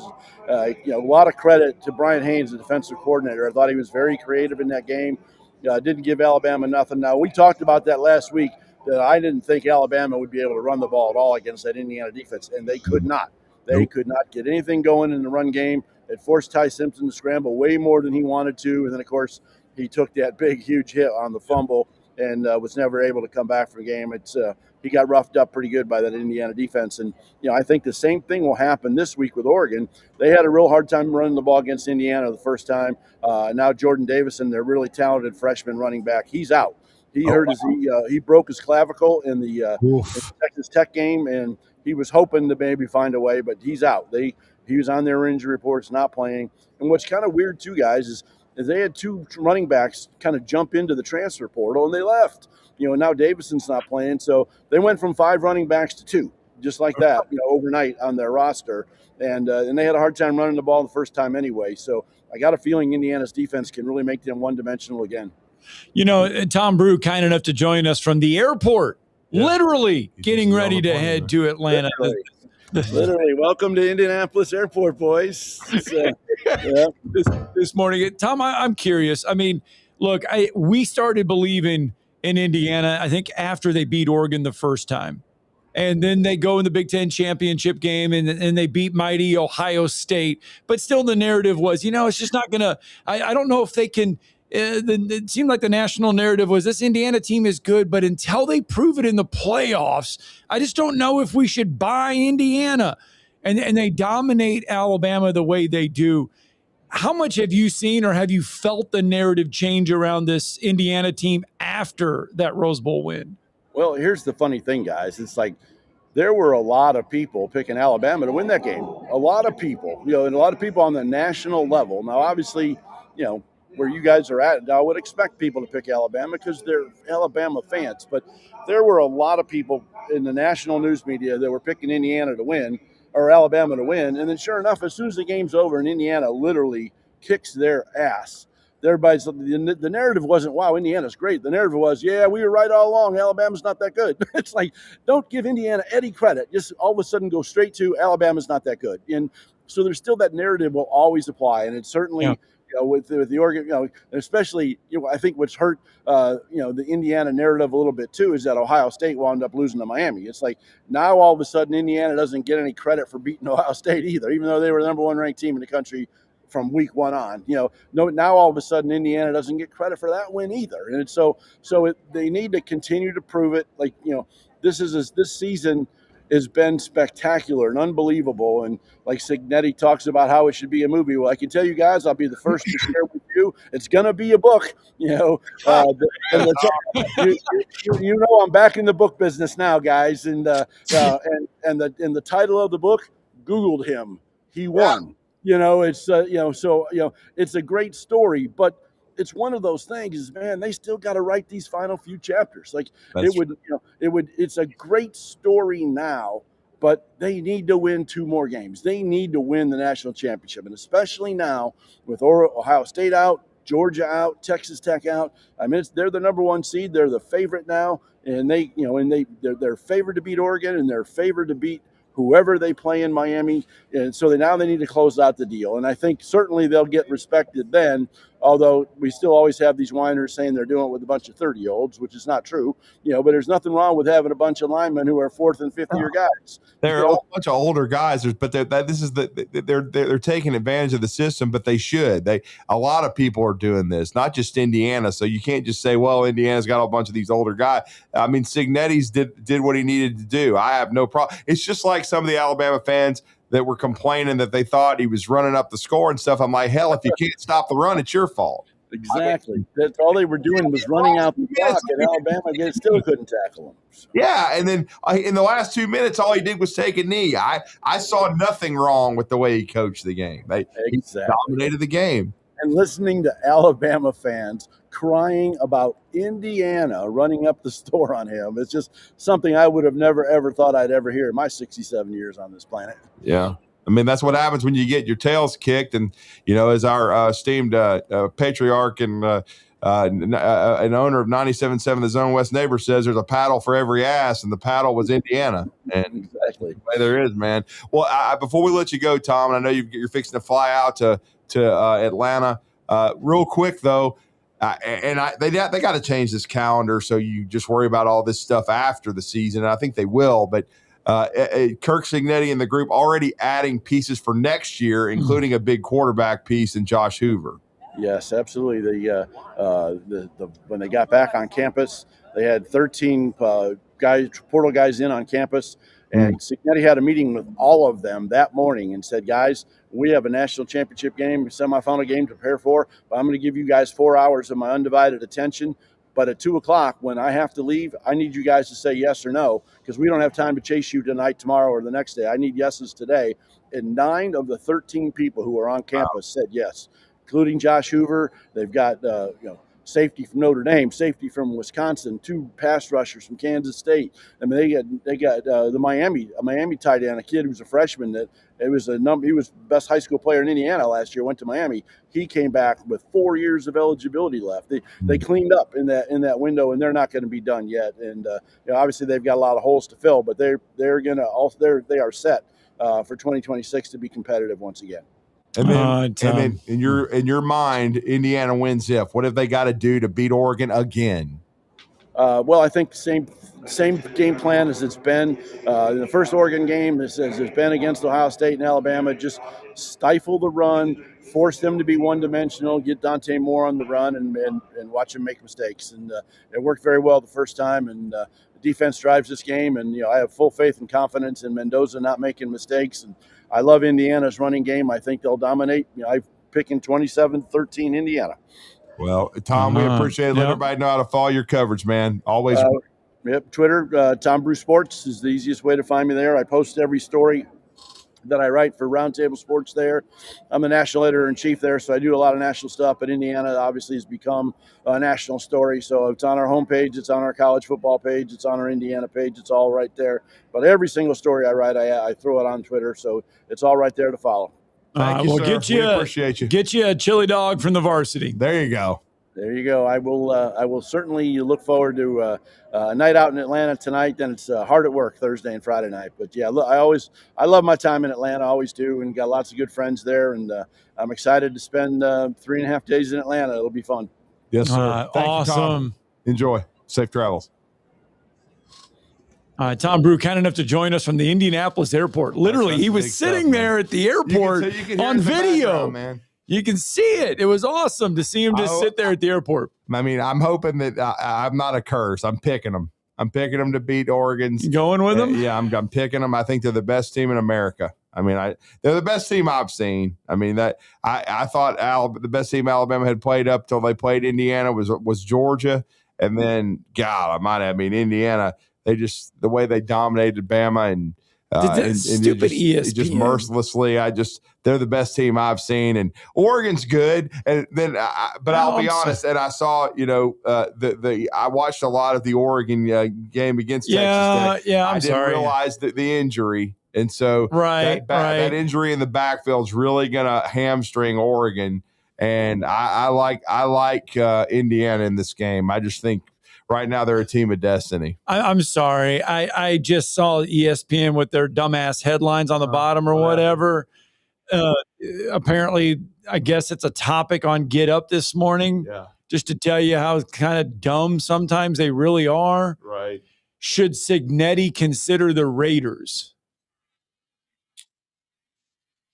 I think I saw him talking about. I guess we don't have sound on. But we don't have sound on. But they put this stuff on a loop. Yes. And then they were talking about, hey, there's a quarterback that we're interested in, talking about the Raiders having the first pick. And yes. Then, of course, Cignetti coach said Mendoza. Yes. Yeah. There's no way in hell that I would take the Raiders job right now and leave Indiana. I know that sounds crazy, but the Raiders suck. I don't care if Tom Brady's the owner. Then Tom Brady needs to pull a Phillip Rivers and come out of retirement because the Raiders are an abomination. They are terrible. But they I mean, have been look, terrible for 30 years. It's credit to Curt Cignetti for what he's done at Indiana.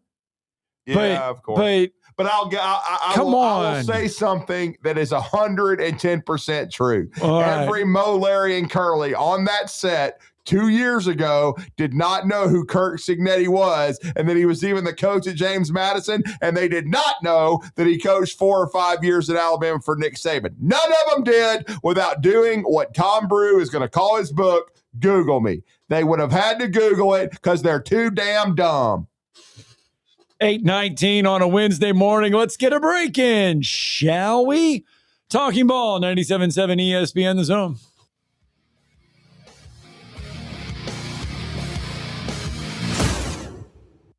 You're listening to Talkin' Ball on 97.7 ESPN, The Zone.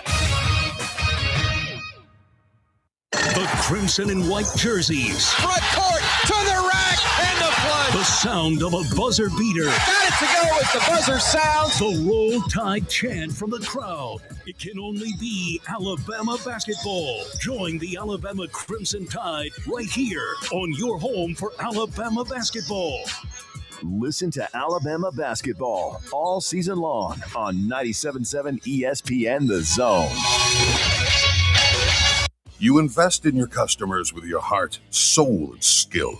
Well, it's time to invest in yourself with the next generation Cat 255 compact track loaders from Thompson Tractor. After all, those who give their best deserve the best. And this machine has it all. With features that include a more powerful engine, tri-axle truck loading capabilities, a spacious cab, and a smooth ride for all-day comfort.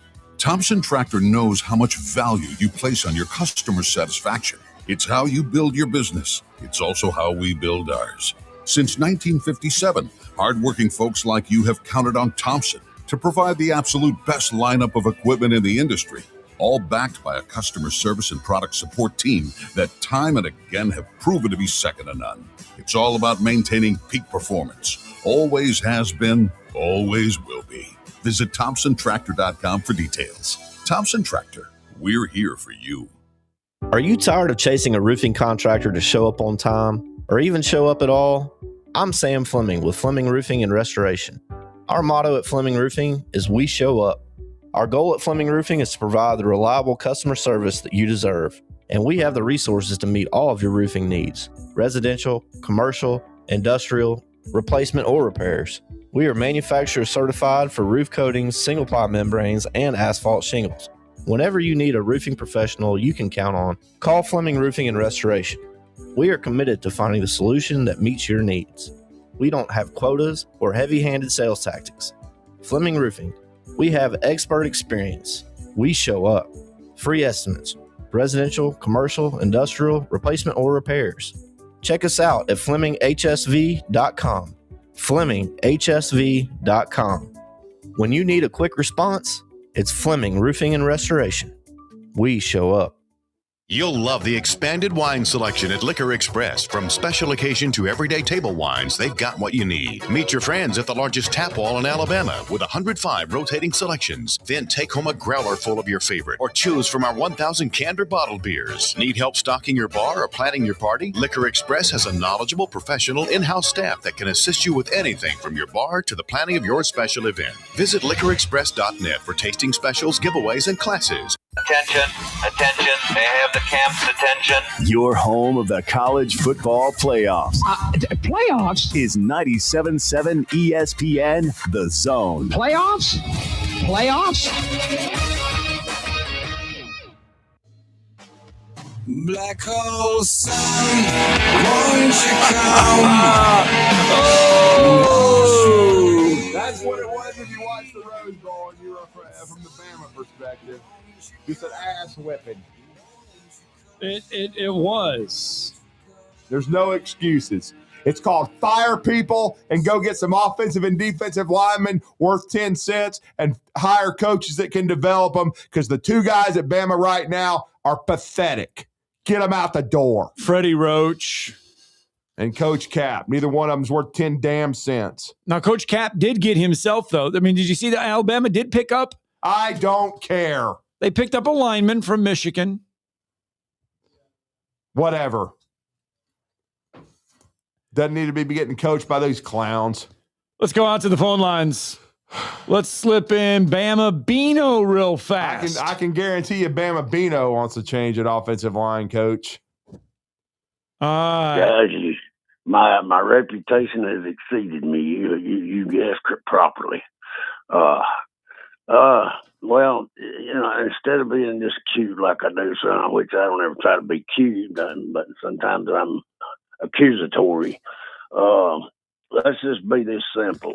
If you're building a house, or if you're going to build it on a slab and not have a crawl space, you got to have a concrete slab poured, and that slab is going to be, that's the potential of the house. If that slab is half-assed done, you're going to have issues with levelness. You're going to have issues with everything, plumbing. Everything's going to go bad after a while. If you don't have a good foundation or the footing on the house, whatever you got, if you don't have a good foundation, all of these players, all these good 5-star athletes, they're just eye candy. They're not doing anything. They look pretty out there, but they're not going to help you. If you don't have blocking is football. And I saw it slipping, and I think a novice that doesn't even follow football saw it slipping. A lot of them did, slowly the last few years, and people would say, well, they need to do this, they need to do that. If you don't have a good foundation on that offensive line up front in the trenches, I don't care if you got 14 Derrick Henrys and 5 Joe Namaths. You're not going to win football. Nope. And Ty Simpson's a really good football player, but he almost went to the hospital. Basically did. Yeah, I'm not going to claim to know everything, but I knew something was wrong. Right. And it might turn out to be he wasn't 100% injured, but I'm going to tell you something. He got his butt beat up all year. It's a wonder. He's a trooper for even not just hanging his hat up and saying, hey, I'm just going to finish my books and go home. I mean, he got clobbered all year. How can you concentrate on passing and calling audibles? You can't do that when you've got 300-something pound guys coming wanting to take your head off. Agreed. I mean, you got to get somebody some help down there. And we're just going to ruin Keelan Russell and the other guys. Mac, he's going to be the same way if we don't protect somebody. You're just going to have to. I don't care what it takes. You're going to have to find somebody. Sam Pittman, anybody. He'd do better than what we got right now. I don't think there's any question staff changes have to be made, Bama Bino. I agree with you.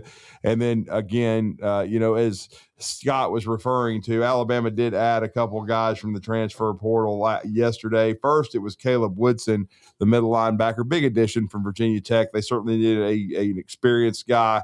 And then we mentioned this guy yesterday as somebody to watch, but Caden Strayhorn, his dad, played at Michigan State, was an all Big Ten center. His son is a center. Didn't play a lot at Michigan this past year, but he has been added out of the portal, and they've still got to add at least a couple more, including I think a high quality offensive tackle. Because as Bama Bino said, it doesn't matter what you do offensively unless you can win that battle up front. And then they did lose, as expected, Caden Proctor to the draft. So Alabama's in a complete rebuild. Mike Carroll, the only guy that played extensively that will return along that starting front. But again, I will say it.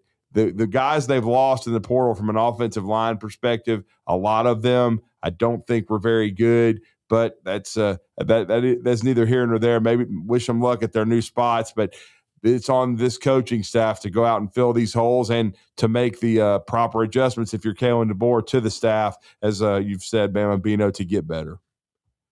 Yeah, one quick thing, I'll let you. I'll get off. That reminds me when you said Scott said something earlier. If I don't know, 30 minutes or something ago. If you, and another thing, you're going to have to limit the buffet trips. The guys are too big. They can't move as well. They look pretty on paper. Right. But you're going to have to move and slide your feet and follow through on your blocks instead of looking back and watching them sack your quarterback. You're going to have to follow through them and get a little grit about you. You're going to have to insist on them doing that and hold them accountable. Yep. Yes, sir. Bama Bino, thanks for the phone call, bud. Appreciate the call. Yep. Well, I mean, look, it's some staffs like big offensive lines. Some don't like them big. Yeah. And Alabama's has gotten a little big there. So, I mean, but what is a good fit? For the style of offense. Yeah, for the style of offense. But is that style limiting what Alabama can do in the traditional running game? I mean, it's a balance that they're going to have to figure out. We're definitely going to talk some Alabama football here in just a couple of minutes. Yep. Rodney Orr is on the other side. We'll get a report card on the transfer portal. Should Alabama fans be panicking because of the names in the portal and who's coming in? Rodney Orr will fill us in next. Or the Falcons.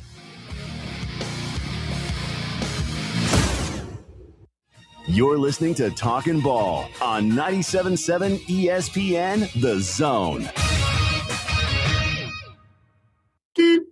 Travel accommodations for 97.7 ESPN The Zone provided by University Kia. Your Fox 54 weather.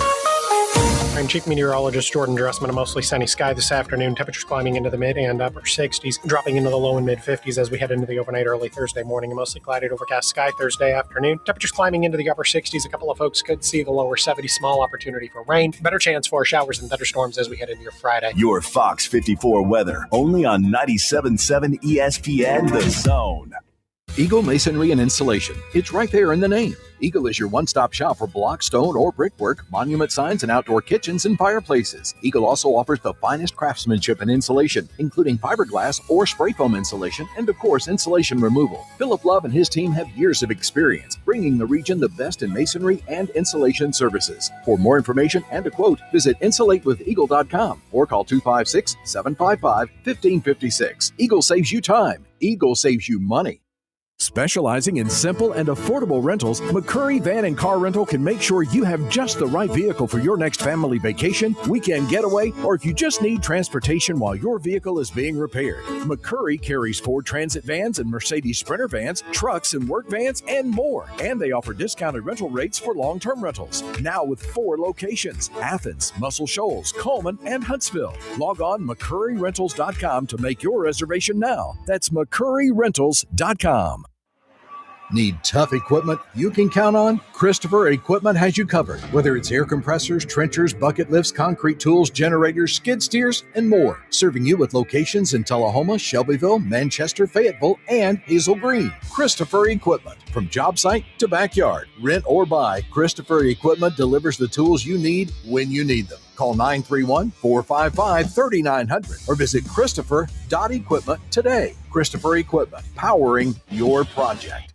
Tom Abraham here for my friends at All About Water. Crazy name, huh? Well, let me introduce you to them. All About Water is the top pond builder anywhere in the Tennessee Valley, and that includes remodeling or cleaning out existing ponds as well. They also have monthly maintenance plans for your pond. Don't have a pond? Well, how about a fountain or water feature for your property to bring that soothing sound of running water to your happy place? On the other hand, maybe you have water on your property that you don't want. Well, Ryan at All About Water is all about water, so he could take care of that as well. He has a background in fluid dynamics, and what that means is that he could take care of any water issue that you have. Finally, how about that irrigation system that you have or that you want? Well, they do installs and maintenance and repairs on those as well because they are all about water. Learn more at allaboutwaterllc.com. That's allaboutwaterllc.com. This is Steve Moulton for Lee's Magic Tunnel. Do you live out of your car? Does your car look like you've been well lived in? Then take your vehicle to Lee's Magic Tunnel, located on the Parkway. Any size of the vehicle, it doesn't matter. Lee's will get it clean. Offering many types of washes, but getting it clean inside and out. Ask for the manager special. That's at Lee's Magic Tunnel, located on the Parkway, and located online at leesmagictunnel.com for more information. The Tom Abraham Show. Weekdays beginning at noon on 97.7 ESPN The Zone and WZZN TV.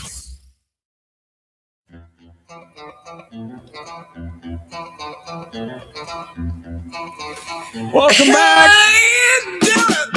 Talking Ball, 97.7 ESPN The Zone. The things we talk about during commercial breaks. It would entertain people. It would. Because you know what? They're talking about Curt Cignetti going to, should the Raiders take a look at him?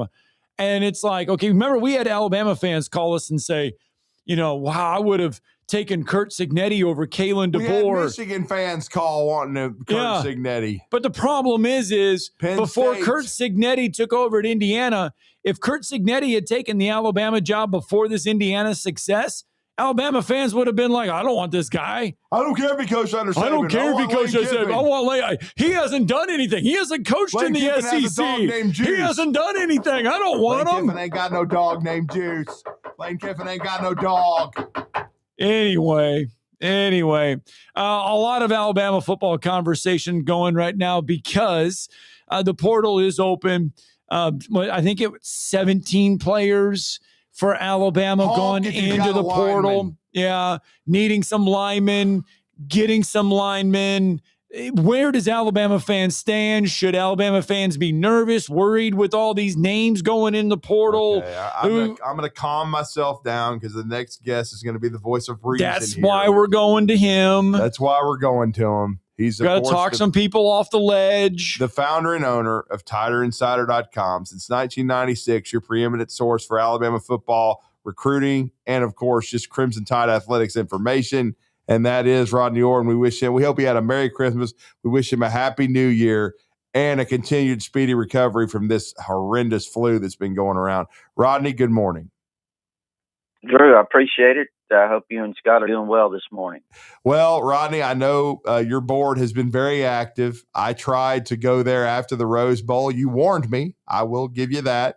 And it was, just an absolute, Armageddon on there after the Alabama performance or lack thereof. Now we've seen the transfer portal open up. None of this has surprised me. There's been some mild things like Keon Keeley, Rousseau, and James Smith, even though if you sit back and peel back the onion, that's not too big a surprise, those two.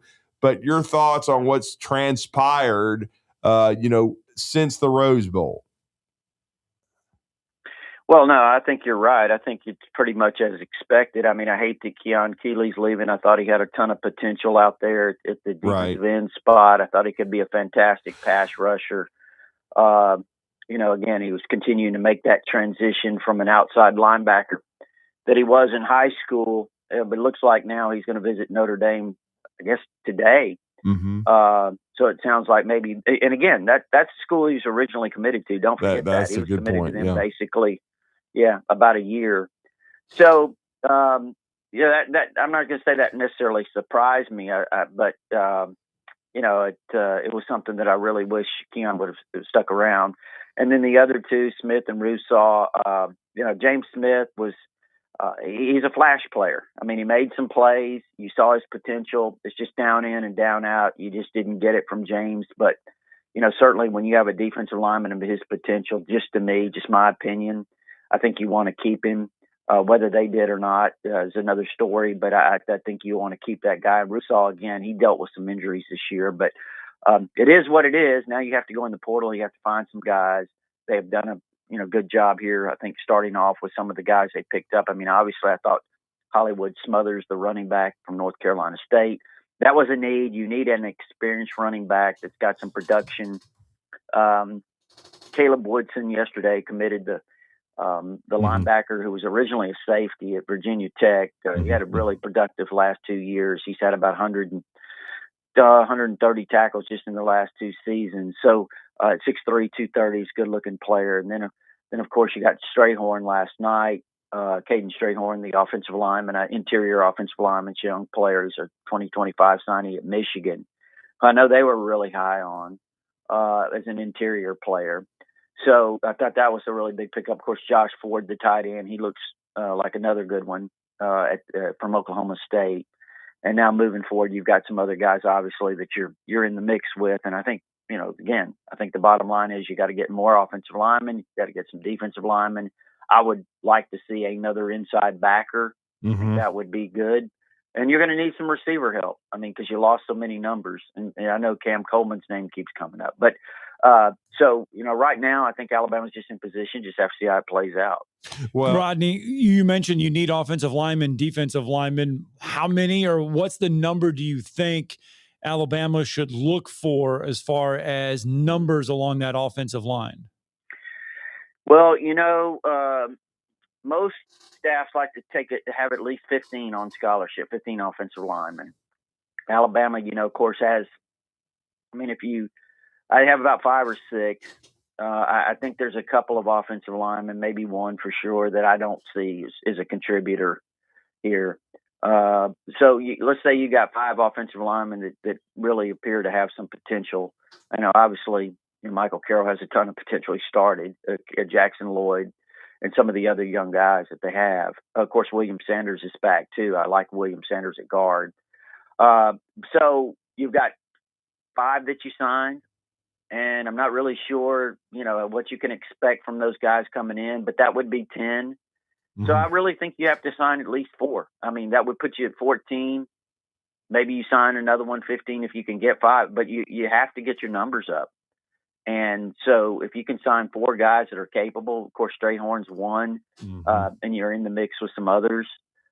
So I think that would be a good number there, 4 or 5. And then on the defensive line, again, I'd have to look exactly at the numbers that they have. But, when you lose Keenan, that's a big loss. Smith, you're losing all 3 starters, Overton. So I think you need to sign at least 3 or 4. I mean, that's just me. Again, we'll see what they do, but that's what I would say. Well, and then I've got to ask this too. We saw Kelby Collins go in the portal late last night. Right. That's another depth piece anyway that played some rotationally. So to me, and the young man from USC, Tompkins, is he on campus? Supposed to be on campus. Drew, I think he was here or has been here, was supposed to be. Now, again, is he officially on? I haven't seen any pictures or anything that he's put out. Right. But, again, this stuff goes so fast. But he is a good-looking player, 6'5", 290 or so. His production since we talk about production now, his production is basically the same as what James Smith had last year. He had 31 tackles versus 28 for Smith this past season. Mm-hmm. But he's a good-looking player. He had a breakout season for him. And what I mean by that is he didn't have a ton of production the first couple of years at USC. But I think they felt like he really had a good year this year. Mm-hmm. And then, so that would be a big piece if they could add him in the next day or so.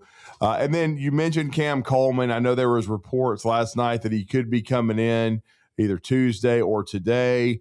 I know he's already been supposedly to all three Texas schools, Texas first, then A&M, and he was supposed to go to Lubbock. What are you hearing about Cam Coleman? I still would think that would be a long shot, but I know Derek Nix is now officially in the fold, and he's had a lot to do with building a relationship with the young man at Auburn and trying to get him to Tuscaloosa. Well, I mean, if you listen to some people that claim to have connections to Cam Coleman, know the family, mm-hmm. They say that money is not going to be the factor because he's done well for himself already. Right. Now it's not going to be the determining factor. I don't know exactly. It's got to be some sort of factor. Oh. So we'll see if that's the case. And it's not.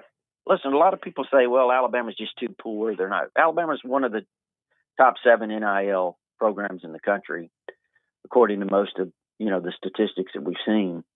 And they're not going to get out of whack. They're not going to pay $3.2 million for somebody like that. But they'll be respectable in terms of what they do, how they want to budget things. And so the question is, do you want to play here? And I think there is a pull for Cam Coleman, to play here. We'll see what happens. Obviously, Derek Nix being in place now is certainly something that is favorable for Alabama. So we'll see. We'll see what he decides to do. And that would be obviously a huge pickup. He's a mega talented guy. They need that at wide receiver. They need some more. They're, obviously with Bernard leaving, et cetera.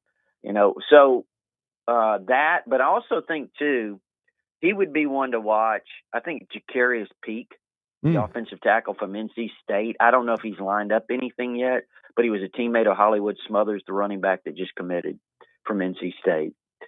That would be really big if Alabama could land him. I mean, you need a bell cow. You could use a guy that could step in right now and be your left tackle. So I would watch that name and just see what happens. If he visits, if he follows through and was to come pick Alabama, that would be something that would be kind of an eye-opener to me.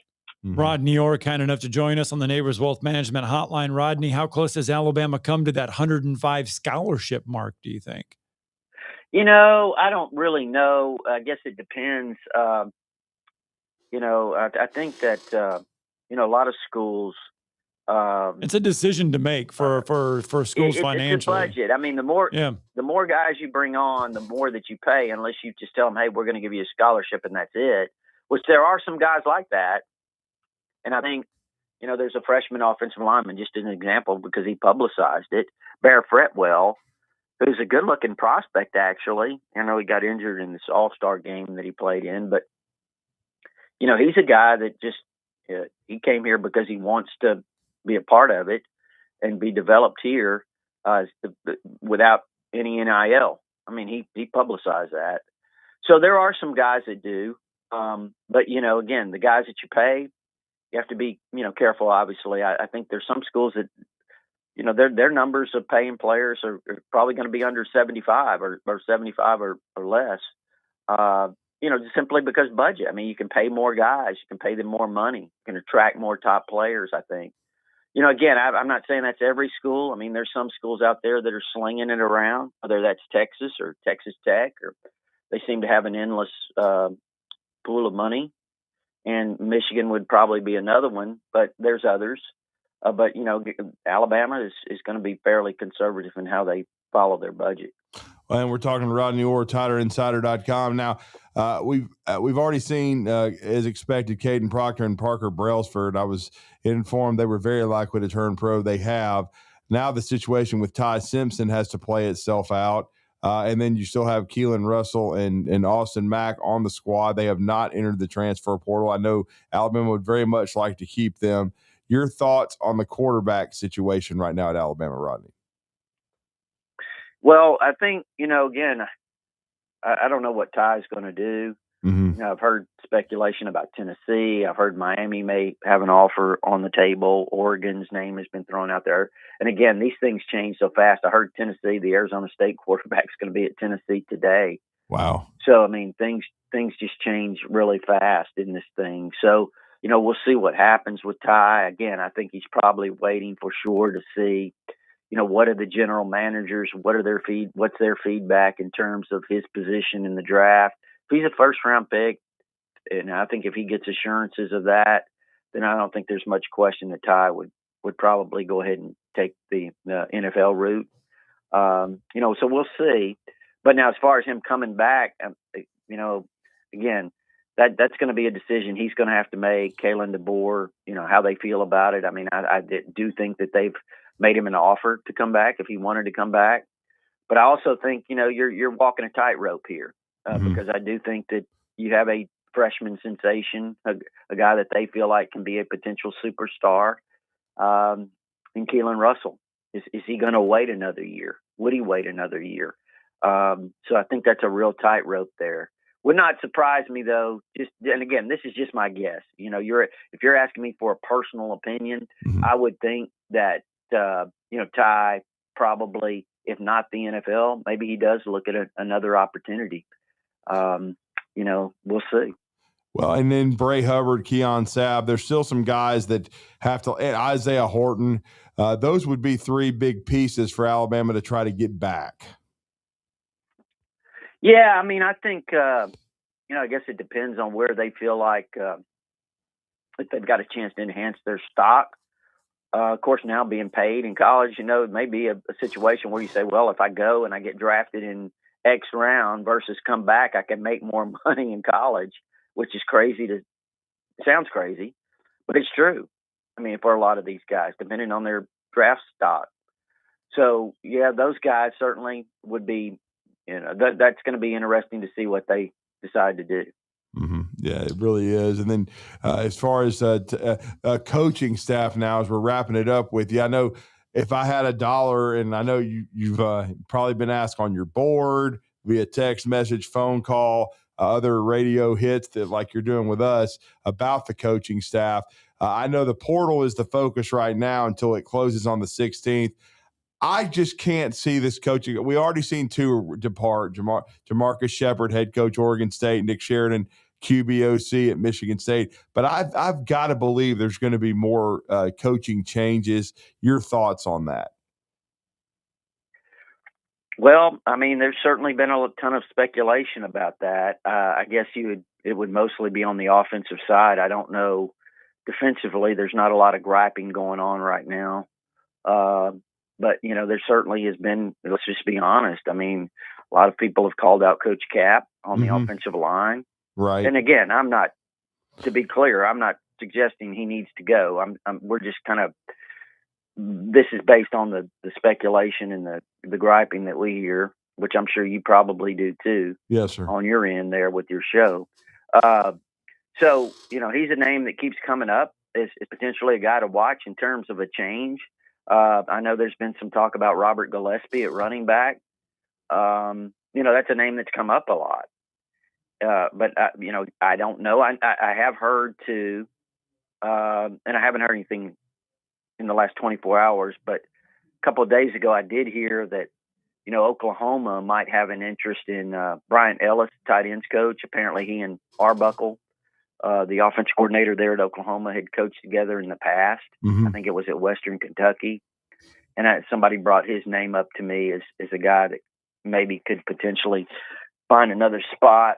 So, it sounds like most everything's on the offensive line right now. And I know that, on the offensive side right now. And I know that there has been talk about Grubb too. I don't see that happening though. That's just me.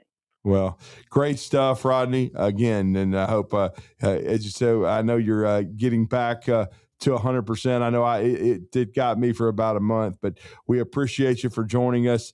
Continued recovery from the flu bug that's going around, but also let everybody know, because I know you're still grinding, and this, as you just got through saying, it changes maybe every 15 minutes. So there's a lot going on at TighterInsider.com. Let everybody know how to connect with you. Right. I appreciate it, Drew. It's TighterInsider.com. It's only $48 a year. You can get instant access with your credit card if you prefer. There is an address there to send a check.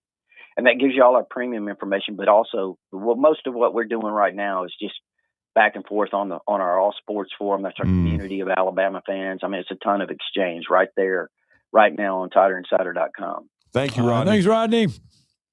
Appreciate it, guys. Take care. Let's get a break in, shall we? Wrap up hour 2 when we return.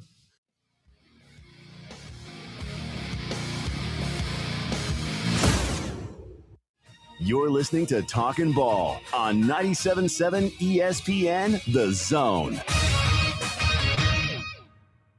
From heirloom diamonds to contemporary jewels, Loring & Company is the place to find something truly special. Whether shopping for a diamond ring for that once-in-a-lifetime occasion or marking a milestone birthday or personal achievement with a Rolex watch, you'll find just the thing in our edit of the world's most sought-after brands, including David Yurman, Roberto Coin, Marco Bicego, and Fopé. Expect a treasure trove of the world's most unique, even breathtaking earrings, rings, necklaces, and bracelets, making choosing just one piece a challenge in itself. Loring & Company Jewelers on Airport Road.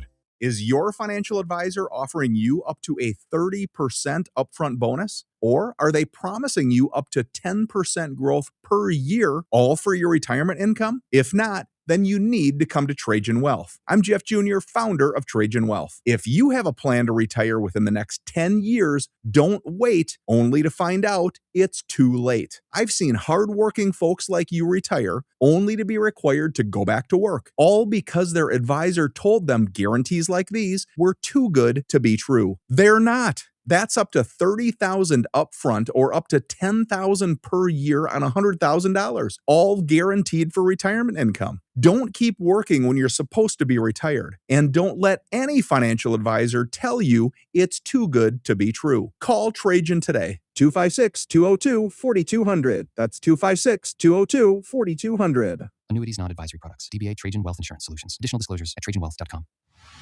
Tom Luganville here for my friends at the service department at Woody Anderson Ford. When you need service on your vehicle, whether it's a Ford or any other make, you want to get into Woody Anderson Ford, where their expert service technicians will get it diagnosed and repaired right away, the right way. And while you are there, check out all the new and pre-owned vehicles at Woody Anderson as well. They are ready to make you the best deal possible. Visit Woody Anderson Ford today. Woody Anderson Ford on Jordan Lane in Huntsville, Hughes Road in Madison, and online at WoodyAndersonFord.com. Where's the best place for sports? What about the best place for wings? If you answered Jefferson's for both, you're right. Jefferson's is also a great place for value. Every Monday, kids eat free with the purchase of an adult meal, and teachers bring your teacher ID, and you eat free every first Tuesday of the month, up to $15 at participating locations. Jefferson's, best place for sports, best place for wings, in New Market and Hampton Cove, and our new location, now open in Hartselle at 200 Main Street West, downtown. There's power in caring when it is put into action. Each year, our bankers serve on nonprofit boards, support our local educators, and volunteer with our hometown food bank. I'm Bobby Humphrey, Vice President of Business Development for Bryan Bank, and community service is just not a line item in our mission statement. It's who we are. Because after all, Alabama is our home too. That kind of commitment to community might not be what you would expect from a bank, but it's exactly what you can expect from us. Give us a call or stop by one of our 2 offices in the Huntsville area and experience unbeatable service and legendary results. Bryan Bank Equal Housing Lender, NMLS ID 2428943, member FDIC.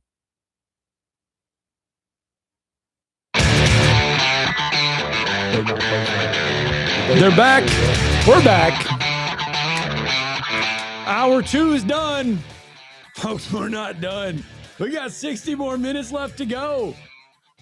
We've got 60 more minutes. If somebody's seen Jack the Ripper, call. Is it still foggy outside? Of course it was. The last time I rode with you when it was foggy, we about damn near died. Well, I took a curve, dead man's curve, last night on the way back from Albertville. Or Steve Moulton and myself and you coming back from West Limestone when it was foggy in old Sleepy Hollow. We see the Headless Horseman. Might have. Hey, hour 3 coming up next.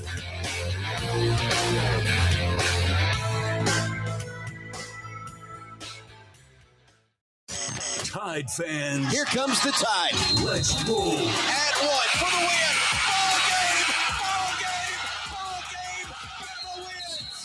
Grab your hard hats and tune in for blue collar basketball with the Crimson Tide all season long on your home for Alabama basketball. Listen to Alabama basketball all season long on 97.7 ESPN The Zone. Tom Abraham here from my friend Ross Roberts and his team at Valley Equipment Rental, and they have a brand new product for you. If you happen to be standing on a concrete or tile floor, Valley Equipment has the perfect cleaning solution for you. Whether it's new construction, daily work areas, or an area that's been neglected for too long, the Valley Equipment team of experienced professionals can help you choose the right floor scrubber or sweeper for your needs. Valley even has the right cleaning products for the job.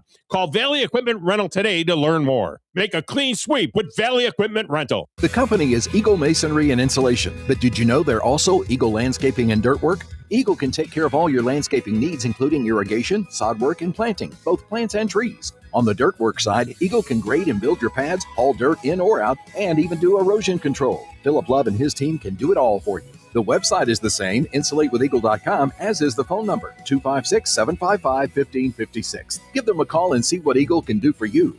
Eagle saves you time. Eagle saves you money. My name is DeMar Hamlin. I play for the Buffalo Bills, and I play safety. CPR saved my life. I've teamed up with the American Heart Association as a national ambassador to help create a nation of lifesavers, turning bystanders into lifesavers. Through CPR education and access to AEDs, nearly 3 out of 4 cardiac arrests that don't happen in hospitals happen in homes. Join me to ensure everyone has the chance to live longer, healthier lives. Visit heart.org/nation. The state's largest orthopedic group is growing to meet the needs of the patients in our community. The Orthopedic Center has long been the most trusted name in orthopedics in North Alabama. So as our area continues on the fast track, so does the need for premier orthopedic care anywhere and anytime you need it. TOC is proud to announce the opening of our new locations in Albertville and Hampton Cove, along with the grand opening of our newest office in Decatur. These clinics will offer the same high-quality orthopedic care you have come to associate with TOC, with the convenience of being closer to home. As a patient, your time is your most precious asset, and we recognize that at TOC. That's why we are also proud to announce the opening of our urgent ortho clinics to handle those bumps and bruises that need prompt attention. These clinics are available to care for acute orthopedic injuries with no appointment necessary. With 38 physicians, 20 centers of excellence, and now more than a dozen locations to serve you, TOC will continue to be the name you turn to for the best orthopedic care at the right time. Visit our website at visittoc.com for more information. TOC, helping you live a better life.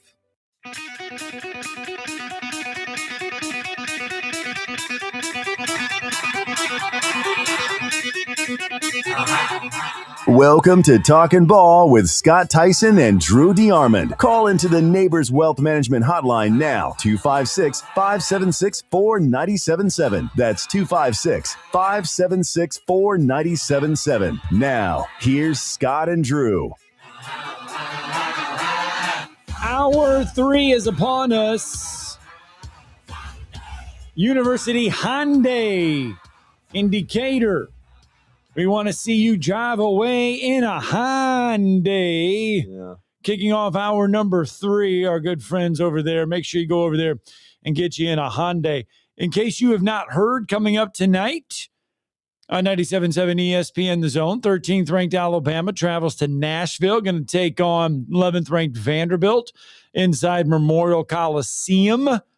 By the way, Memorial Gymnasium. Yeah, they want you to call it a gym. My bad. I call it. By the way, this is the first top 15 matchup since like 74, right? Since 1974 inside Memorial Gymnasium. And they've got some good teams. That surprises me. Does it? Especially when they played Kentucky every year. I know Kentucky sucks right now, but you would think when Kevin Stallings was there, yeah, and they had some of those good teams back then, when Bruce Pearl had it going at Tennessee, that's true. Well, Nate Oates yesterday did give us some insight to this game. Big game, second game of the year, and we got if you go with the metric sites and look at everything. This is, they got them at number 1 in the SEC. They got us number 2 is the only time we play them all year. So this game's going to go a long ways. And final rankings, standings in the SEC, if, things continue like they've done. I mean, look, they're good. They're, you kind of watch them. I mean, they haven't played any real good teams. They played some high majors and blown them out. But they're good. I mean, the metrics say they're good. When you watch them on film, the eye test says they're good. They've got a confidence about them. They got good guard play. They're smart. They're well coached. They're both good on both sides of the ball. Their defense is good. Offensively, they know what they're doing. They've got shooting. All right. We got to talk Alabama basketball. And but I forgot, we also probably want to get Thomas in real fast. I don't want him to hold anymore. Yeah.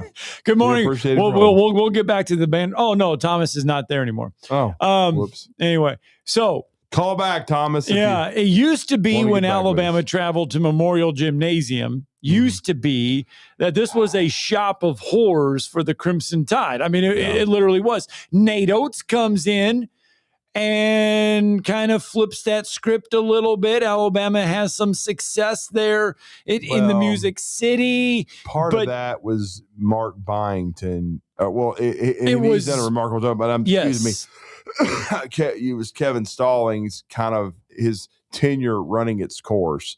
Because they had some. I know they fired Jan Van Bredikoff, but he had some success. Stallings had a lot of success. Yes, he did. And so Alabama did not have a very good track record in Memorial Gym. But after Kevin Stallings, Vanderbilt's been kind of going through the abyss here. They haven't been great. And Nate Oates has taken advantage of it. Now, that 1 year with Drew. Yeah. And then Drew had it go. It looked like he was about to get it going, but yes, it's 1 year. He got 1 year, right? I mean, it was 1 year. Well, he had a couple, but the program quickly fell apart. Right. Especially when Darius Garland got hurt and wasn't able to make the impact that they thought he would in his 1 year in Nashville. So they've had some instability, but Byington looks like he's figured some things out quickly. And so this is going to be a very, very difficult matchup for Alabama. I think they're a 4.5-point underdog to Vanderbilt in Memorial Gym. So that lets you know that a lot of people believe Vanderbilt is legit and that Alabama. 4.5. You're over under 180.5. Yeah, high scoring game, but they believe Vanderbilt has a great chance tonight against the Crimson Tide, who may not have Aiden Sherrill. We didn't hear that from Nate Oates in that sound bite, but later on in the press conference, he talked about Aiden Sherrill being a game time decision, the starting center, and that it looks like coming off of his, groundbreaking performance against Kentucky that Noah Williamson's had a good week of practice, and they may need another significant contribution from him against the Vanderbilt Commodores tonight. All right, 256-576-4977. That's how you can join us on the show. I'm kind of going, I'm looking at this number. So Bryce Drew was there. So Kevin Stallings had a fantastic run. He took over in 1999. Yes, he did. Did Stallings. Stallings coached all the way to 16. Then Bryce Drew came in 16, 17, and 18. Yeah. And then Jerry Stackhouse from 19, 20, 21, 22, 23, 20. His last year was 23, 24. And then Byington. Of the abyss. Oh, my gosh. I mean, he had one good year, 22 and 15 in 2022. Yeah, that was his in best the SEC year. Tournament that year, but who didn't? He got to the NIT. Stackhouse got to the NIT twice. Yeah. Bryce Drew got to the NCAA tournament once in 3 years. And Kevin Stallings, I mean, he had a great run, and he's great friends with Lenny Acuff, our good friend, the head coach of the Samford Bulldogs. He had, and then he tried to come back and go to Pitt. That just didn't work. But Kevin Stallings had a really, really good run for a while there at Vanderbilt. Let's go out to the phone lines. Tommy is with us here on a Wednesday. Good morning, Tommy. What's up? Good morning, guys. How y'all? Doing good. Doing well, sir. How are you, sir? I can remember the 1974. Vanderbilt Commodores. Oh, can you? They had the head coach was Roy Skinner, and they had Jam Rennikov, Joe Ford, and Terry Compton.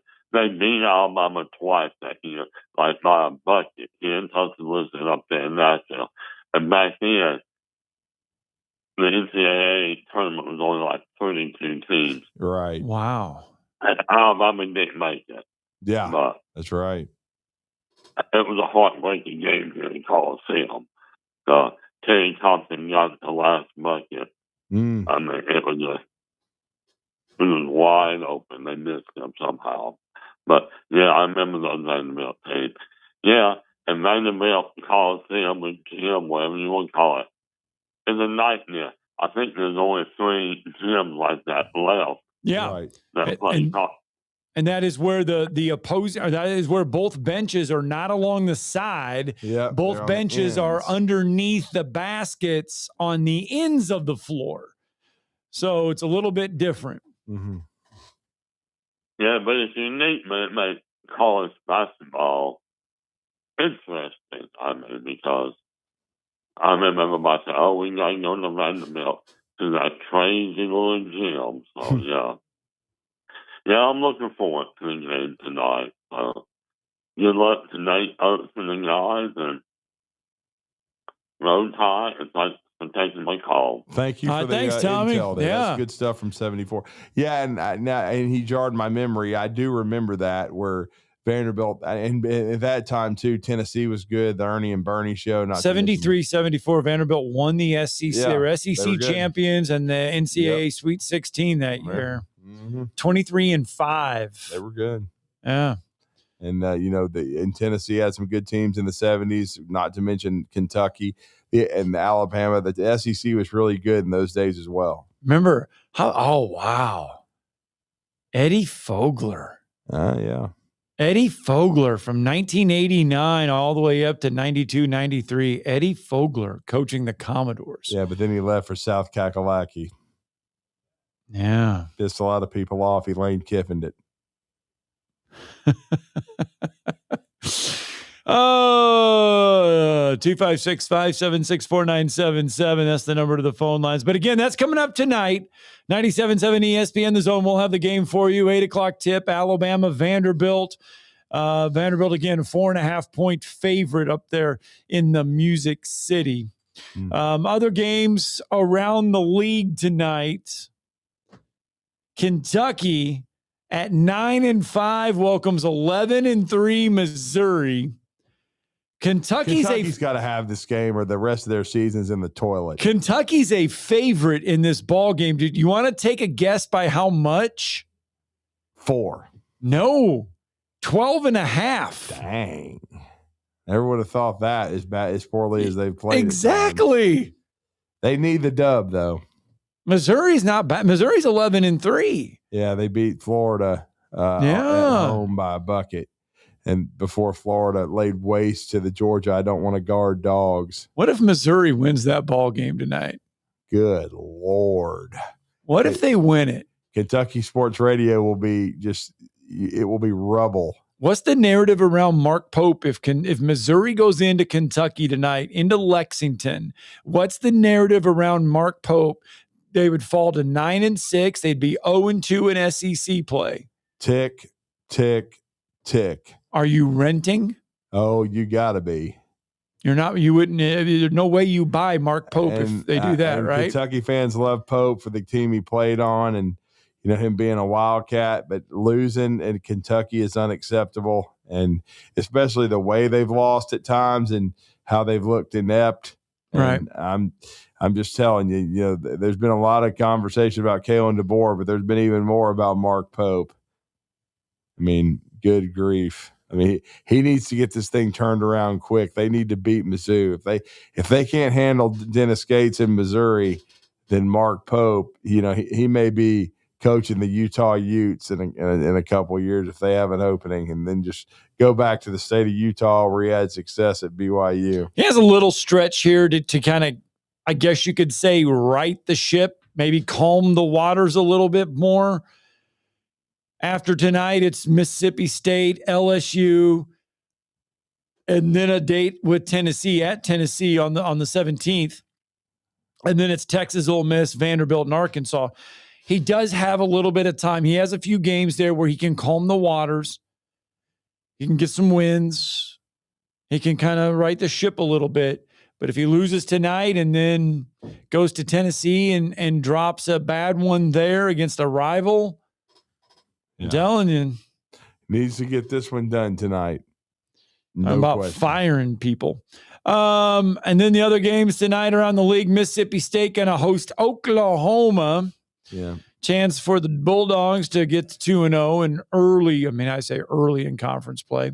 And then Ole Miss is going to welcome 15th ranked Arkansas.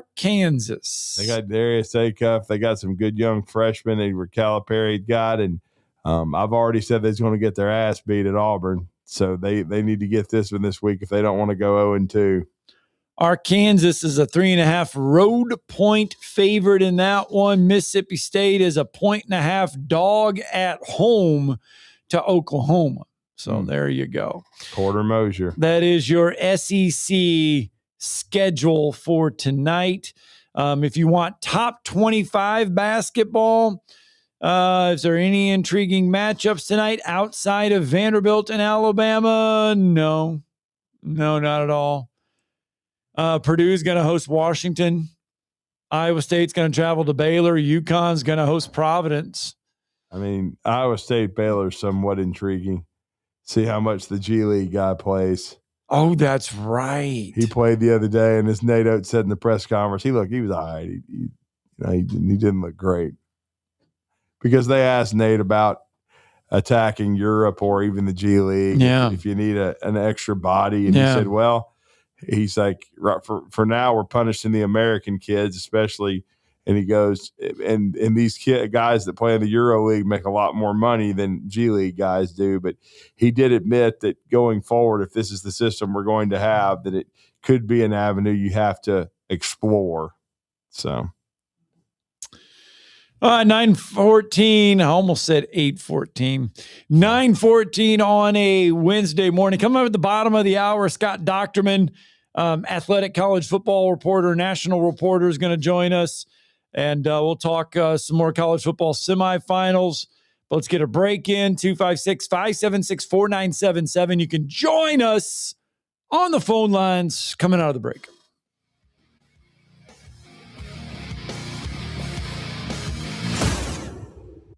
You're listening to Talkin' Ball on 97.7 ESPN, The Zone. Hey, Alabama. This is Wes Logan. Bring the whole family to Alabama's Ultimate Fishing Expo at the Coleman Omniplex, January 16th through the 18th. Live demos, pro seminars, and hundreds of booths full of rods, reels, and tackle. And every ticket gets you entered to win a Ranger boat. For more information, go to ultimatefishingexpo.com. The Ultimate Fishing Expo, January 16th through the 18th. It's Alabama's biggest fishing weekend. Does it really matter which dealership you buy from? Short answer, yes it does. Hello, I'm Don Wessels for Woody Anderson Ford. Before you buy, take just a minute to check out the dealership itself, because where you buy can make all the difference. Sure, customer reviews tell you what others think, and that's good. But when Ford Motor Company itself recognizes a dealer, that's something special. Woody Anderson Ford has earned Ford's Triple Crown Award, an honor achieved by only the top 1% of Ford dealers in America. It's based on superior customer satisfaction, sales excellence, and exceptional service performance. In other words, the best of the best. So when you're ready for your next car, truck, or SUV, come see how we earned our Triple Crown status.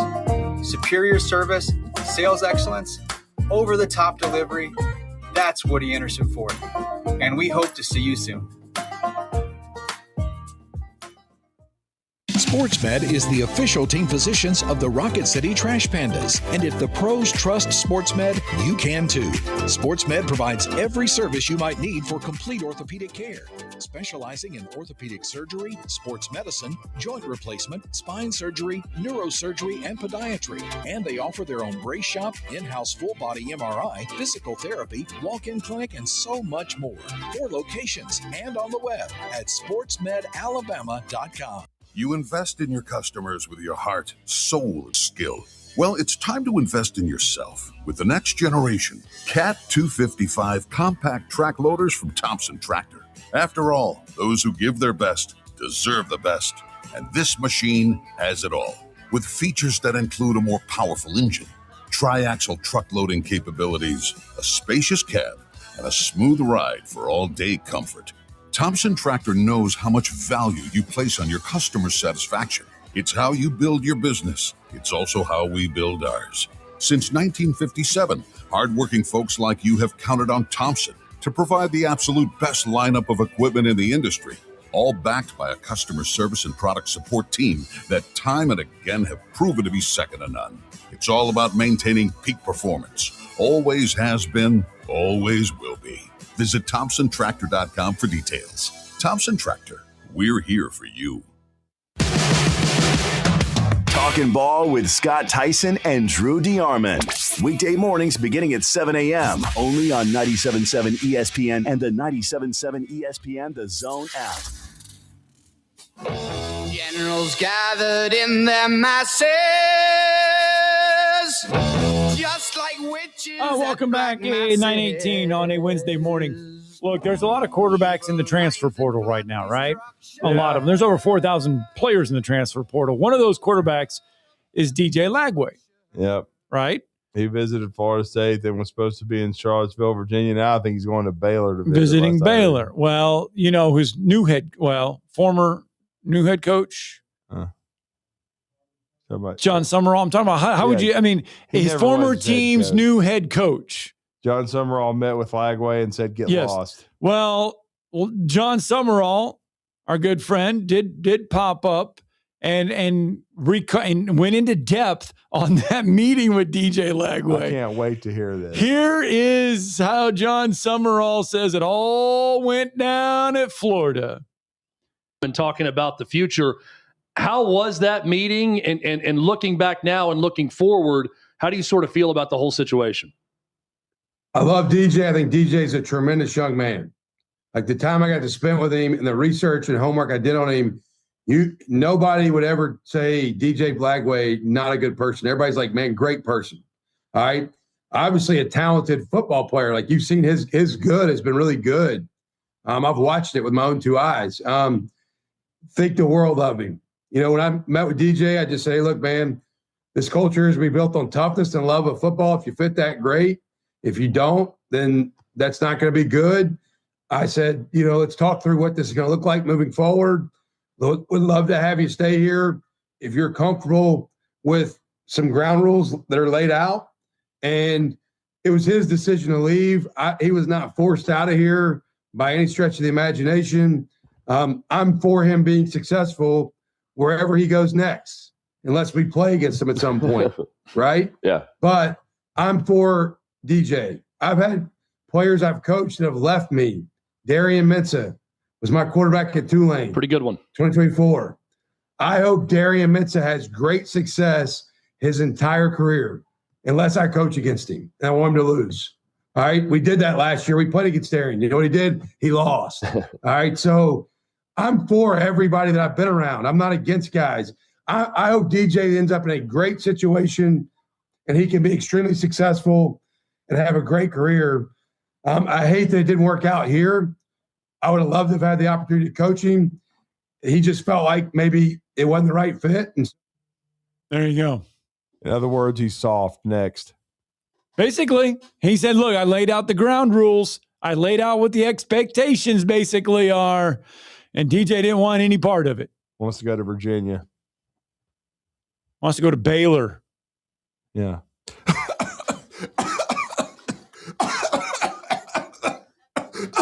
A lot of dust in those calls, those trophy rooms. that what that is? Yeah. Okay. Sorry. Let's go out to the phone lines. Let's get Brandon in real fast. Good morning, Brandon. Good morning, Brandon. Good morning. Morning, I have sir. to say, I took a lot of joy in that Auburn situation last night. It just couldn't happen to some better people. Crazy, man. I mean, I know that at this point with all the football PTSD, these Auburn fans, they got to think everything's going against them, man. It reminds me of a shot that Paul Pierce took against the Atlanta Hawks. Oh.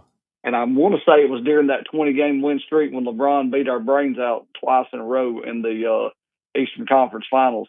Mm-hmm. But he called series on a shot, and they went back, and his middle finger was still on the ball. Oh. And you could see it in the air, and that was the end of the game, and the Hawks won the series. Wow. Then, man, I had to be like 2019, I think. I can't remember when that was when that happened. But I remember that they reviewed that over and over and over and over, and then they come back and said, no shot. And that last couple minutes, they need that stop-action camera around it. But I intend to go down there next Thursday night. I'm going to go down there and try to watch the women. So I'm going to make my first trip to Neville Arena and go down there and see what we can get done. Neville Arena, it's a special place, no doubt about it. I've been inside Neville Arena, not for an Auburn game, but for team camp, and it's quite a facility. But just think about how far we've come, though, in college sports. People always say we don't need instant replay. We don't need it in the game. It slows the game down. There's people that believe, let's just not use. We don't need it. Yeah. But then 20-some years ago, that call, referees made the call. It would have been good. I mean, they walked off the court. It would have been done. Now you got instant replay, and you go back and you dissect it a million angles, and then the call's overturned. So it's just kind of funny how sports has evolved and changed over the years. I looked that up. It was 2015. God, that's been 10 years ago. Yeah. He tries to hit a buzzer beater against the Hawks to force overtime and didn't get it done. And I remember the cameras then aren't as good as they are now. Mm-hmm. And I remember the craziness that went on when that happened. But you get that every now and then. And Stephen Pearl was talking about communication. So, I mean, you throw a ball to a guy and he gets the ball up and it goes in the hoop. I mean, I don't know what more communication you want. See shot and get shot. It just was a couple of milliseconds from being a good shot. Yeah. So no doubt. Yeah, I got a feeling it's going to be a fun SEC season, and we are just getting started. Yeah, both men and the women, the Alabama women. Look, I understand that Florida came within 11 at home, but I thought Alabama, considering it was on the road, they lost by 24-25 to South Carolina, but I didn't think that was horrendous. And then they beat, Arkansas by nearly 30 points. So I thought it was a solid start to SEC play for Christy Curry's bunch. Now, I think that road game at Mizzou is big. They need to get a road win, but I thought all things considered, they started conference play pretty good. I want to go to that Mizzou game. I do, but my son may or may not have tore his knee up skiing, hitting some rocks, so I'm not sure what I'm expecting for Dr. Bills on that one. We got a MRI today and a consult in the morning. But Christy Curry's up 30 the other day, and she is screaming at her bench. It is not okay. It is not okay. And my wife is giggling, and I said, it's not funny. I was like, her name's Christy Curry, not Christy Coaster. I was like, she don't get up 30 and coast. She keeps coaching. And she was on their butt to the final whistle, coaching a complete game, not wanting anybody to slack off, telling you better be diving for those balls. If you ain't on the floor, you'll be on the bench. She is not playing. She is coaching to win, and I am proud of her. Roll Tide. Yeah, thanks. Yes, thank you. No, it is. It's one of the hardest things, though, and especially in the game of basketball. I don't care which coach you ask. You get up by 15, you get up by 20, you get up by 25. Mm-hmm. It's like 10 minutes to go in the second half. In the women's game, obviously, it's 10-minute quarters, so it's like it'd be 8 minutes to go in the fourth quarter. That's one of the hardest things to do, is to finish out the game at a high level, because you scoreboard watch. Yeah. You look at the scoreboard, you know the situation. Then lots of times you drop intensity, you drop your focus, you drop that high energy level. and coaches coach all the way through because they want you to finish at a high level. It's one of the hardest things to do.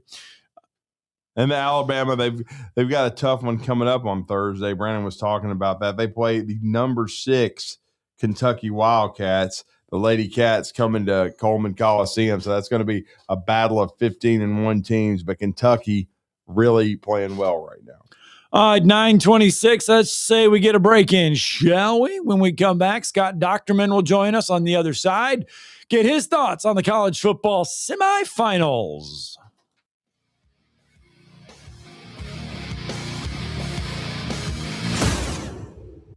You're listening to Talkin' Ball on 97.7 ESPN, The Zone. Your Fox 54 weather. I'm Chief Meteorologist Jordan Dressman. A mostly sunny sky this afternoon. Temperatures climbing into the mid and upper 60s, dropping into the low and mid 50s as we head into the overnight early Thursday morning. A mostly cloudy overcast sky Thursday afternoon. Temperatures climbing into the upper 60s. A couple of folks could see the lower 70s. Small opportunity for rain. Better chance for showers and thunderstorms as we head into your Friday. Your Fox 54 weather. Only on 97.7 ESPN, The Zone. No representation is made that the quality of legal services to be performed is greater than the quality of legal services performed by other lawyers. A wise man once said, if you take care of old folks and children, everything in the middle will take care of itself. Hi, I'm Danny Aldridge, lawyer in Alabama and Tennessee. In the next 20 years, the number of those folks over 65 years of age will more than double. In our golden years, the most important goal is to be treated with dignity and have control over doing what makes you grateful with those you love. At the Aldridge Law Firm and the Legal Town Center, we're dedicated to help you with these goals, and we'll be there when life throws you those inevitable curveballs.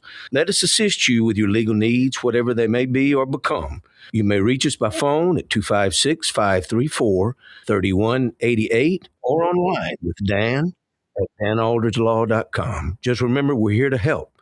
Whether it's personal injury, wrongful death, fraud and cheat, or estate planning made complete, we're here to help. Tom Abraham here for my longtime friend Mike Owen of Owen Home Appliance. You know, Mike has over 25 years experience in the appliance industry, and since 2017, Owen Home Appliance has served customers in the Tennessee Valley with a focus on quality products, affordable prices, and excellent customer service. Owen Home Appliance prides themselves on community involvement as well, sponsoring local teams and events while making sure that you get the right appliance at the right price. Visit their highly interactive showroom in Lacey Springs, just 8 miles south of the river on 231. The College Football Playoff Semifinals on ESPN Radio.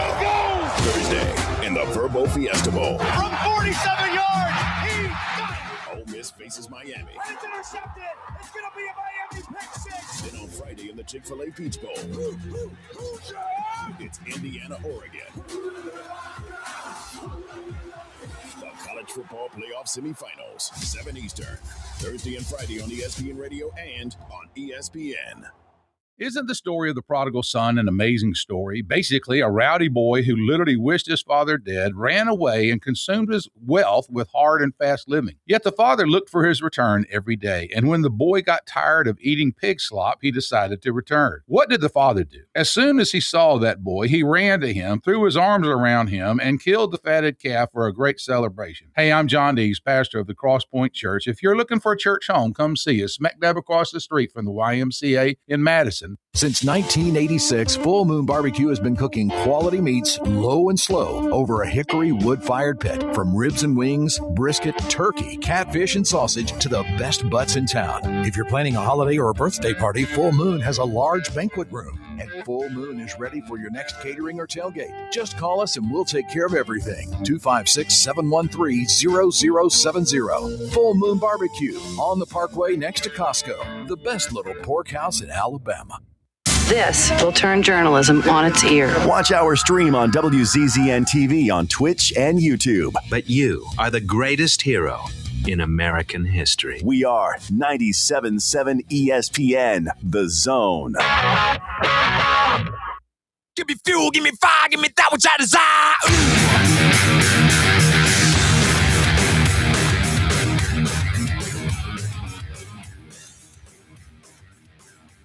We've mentioned it over the past 2.5 hours.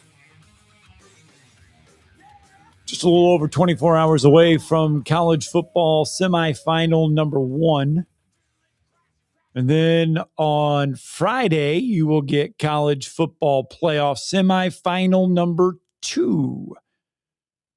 First one's going to be in Arizona, Fiesta Bowl, Ohio State, Miami. Second one will be in the Peach Bowl, just over the road in the hill from us here in the ATL, as Indiana will take on Miami. Indiana's going to take on Oregon in a rematch of an earlier Big Ten game. Indiana winning that one in Autzen Stadium back during the regular season. A lot of experts say this is going to be an Indiana-Miami College Football National Championship game. We'd like to see Powder Blue in there. Powder Blue being Ole Miss. Yeah, we're certainly going to all be rebels here, I think. I think so.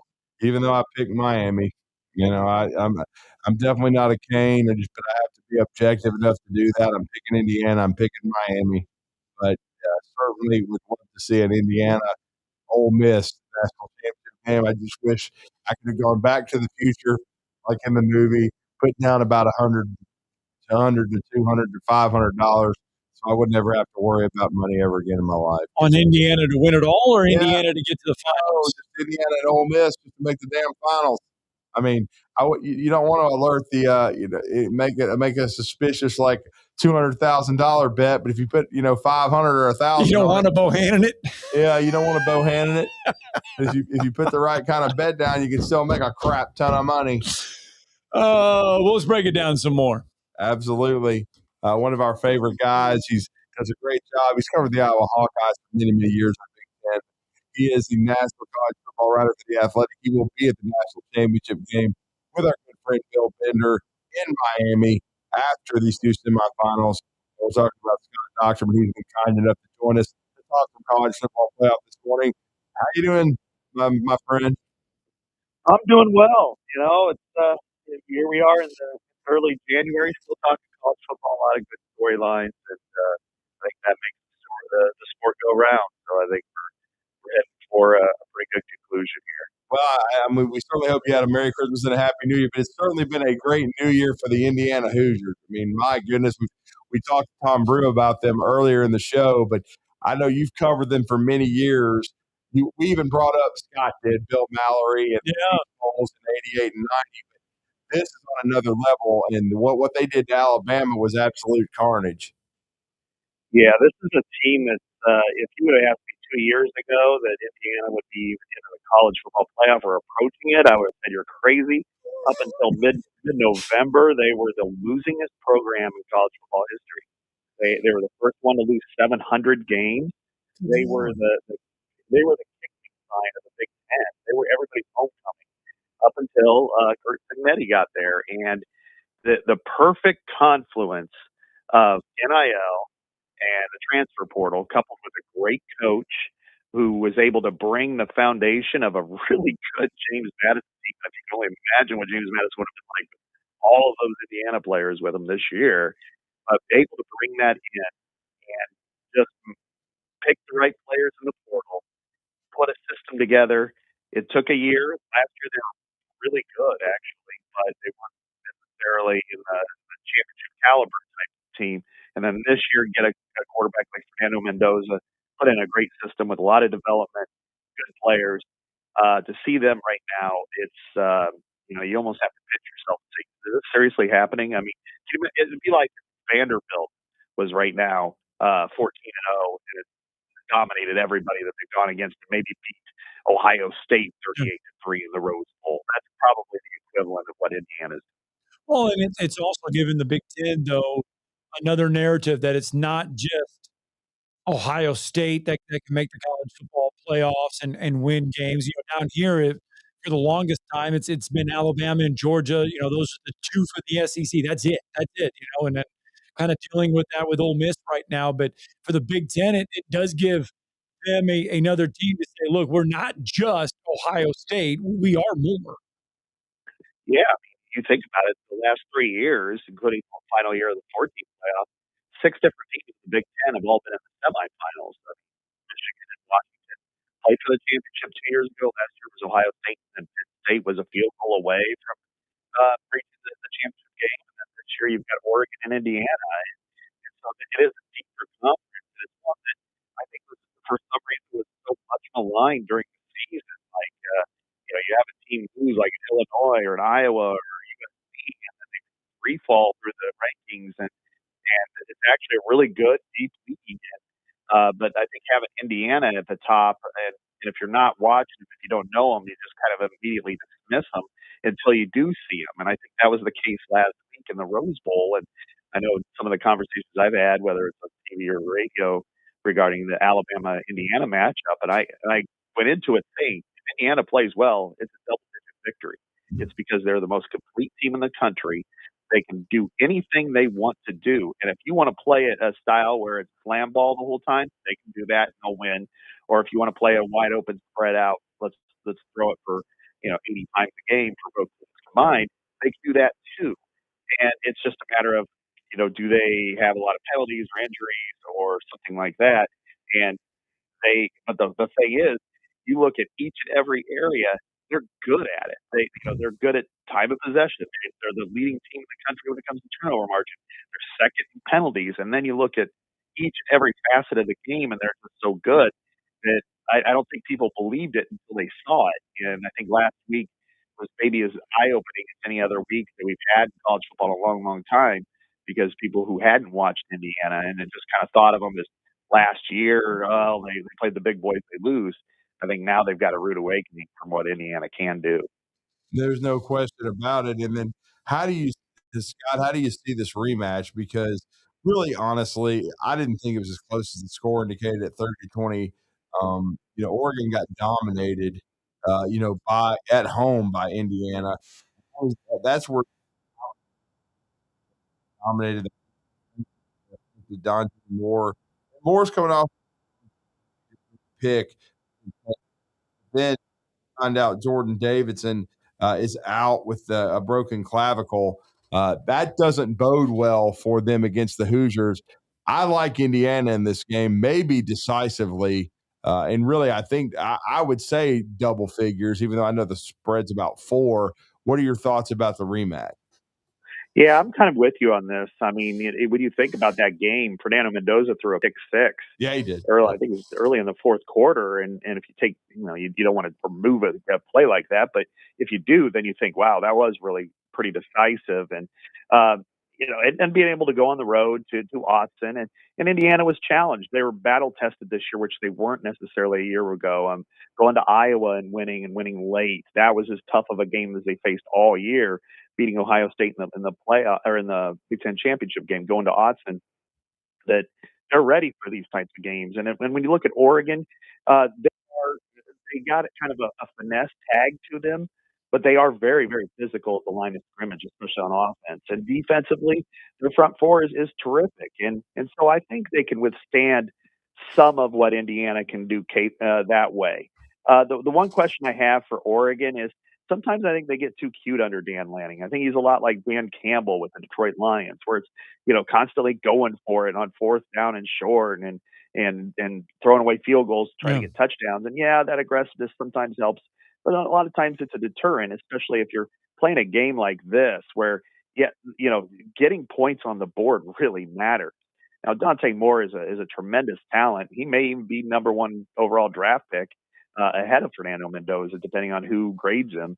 And I think he needs a year more personally, but that's up to him. He in his bag and whatever he gets. But I think having Jordan Davison out, who scored 15 touchdowns, is really going to hurt him, because if they play physical, which they do, that's going to be a lot of hits for Noah Whittingham. And I think along those lines, Indiana is probably more than capable of sustaining drives against Oregon more than any other team. So I like this one in the neighborhood of, say, 31-20, maybe 31-17. Yeah. And unless there's some mistakes that I don't foresee Indiana making. If Indiana is fortunate enough to win this Peach Bowl, they're going to get Miami or they're going to get Ole Miss. How do you see the Hoosiers or the Ducks, I should say, because if Oregon pulls off a win, they get in. But How do you see the winner of the Peach Bowl stacking up against the winner of this Fiesta Bowl? Yeah, I mean, I like Indiana against anybody at this point. Yeah. I think they're just more complete. Ole Miss, I love their offense. There's some areas, especially running the ball and on defense, where you kind of wonder, they've got some detriments there, and you kind of wonder when the magic's going to run out, and the unfortunate situation that the sport has to correct, involving Lane Kiffin leaving and all those coaches. That's just really unfair.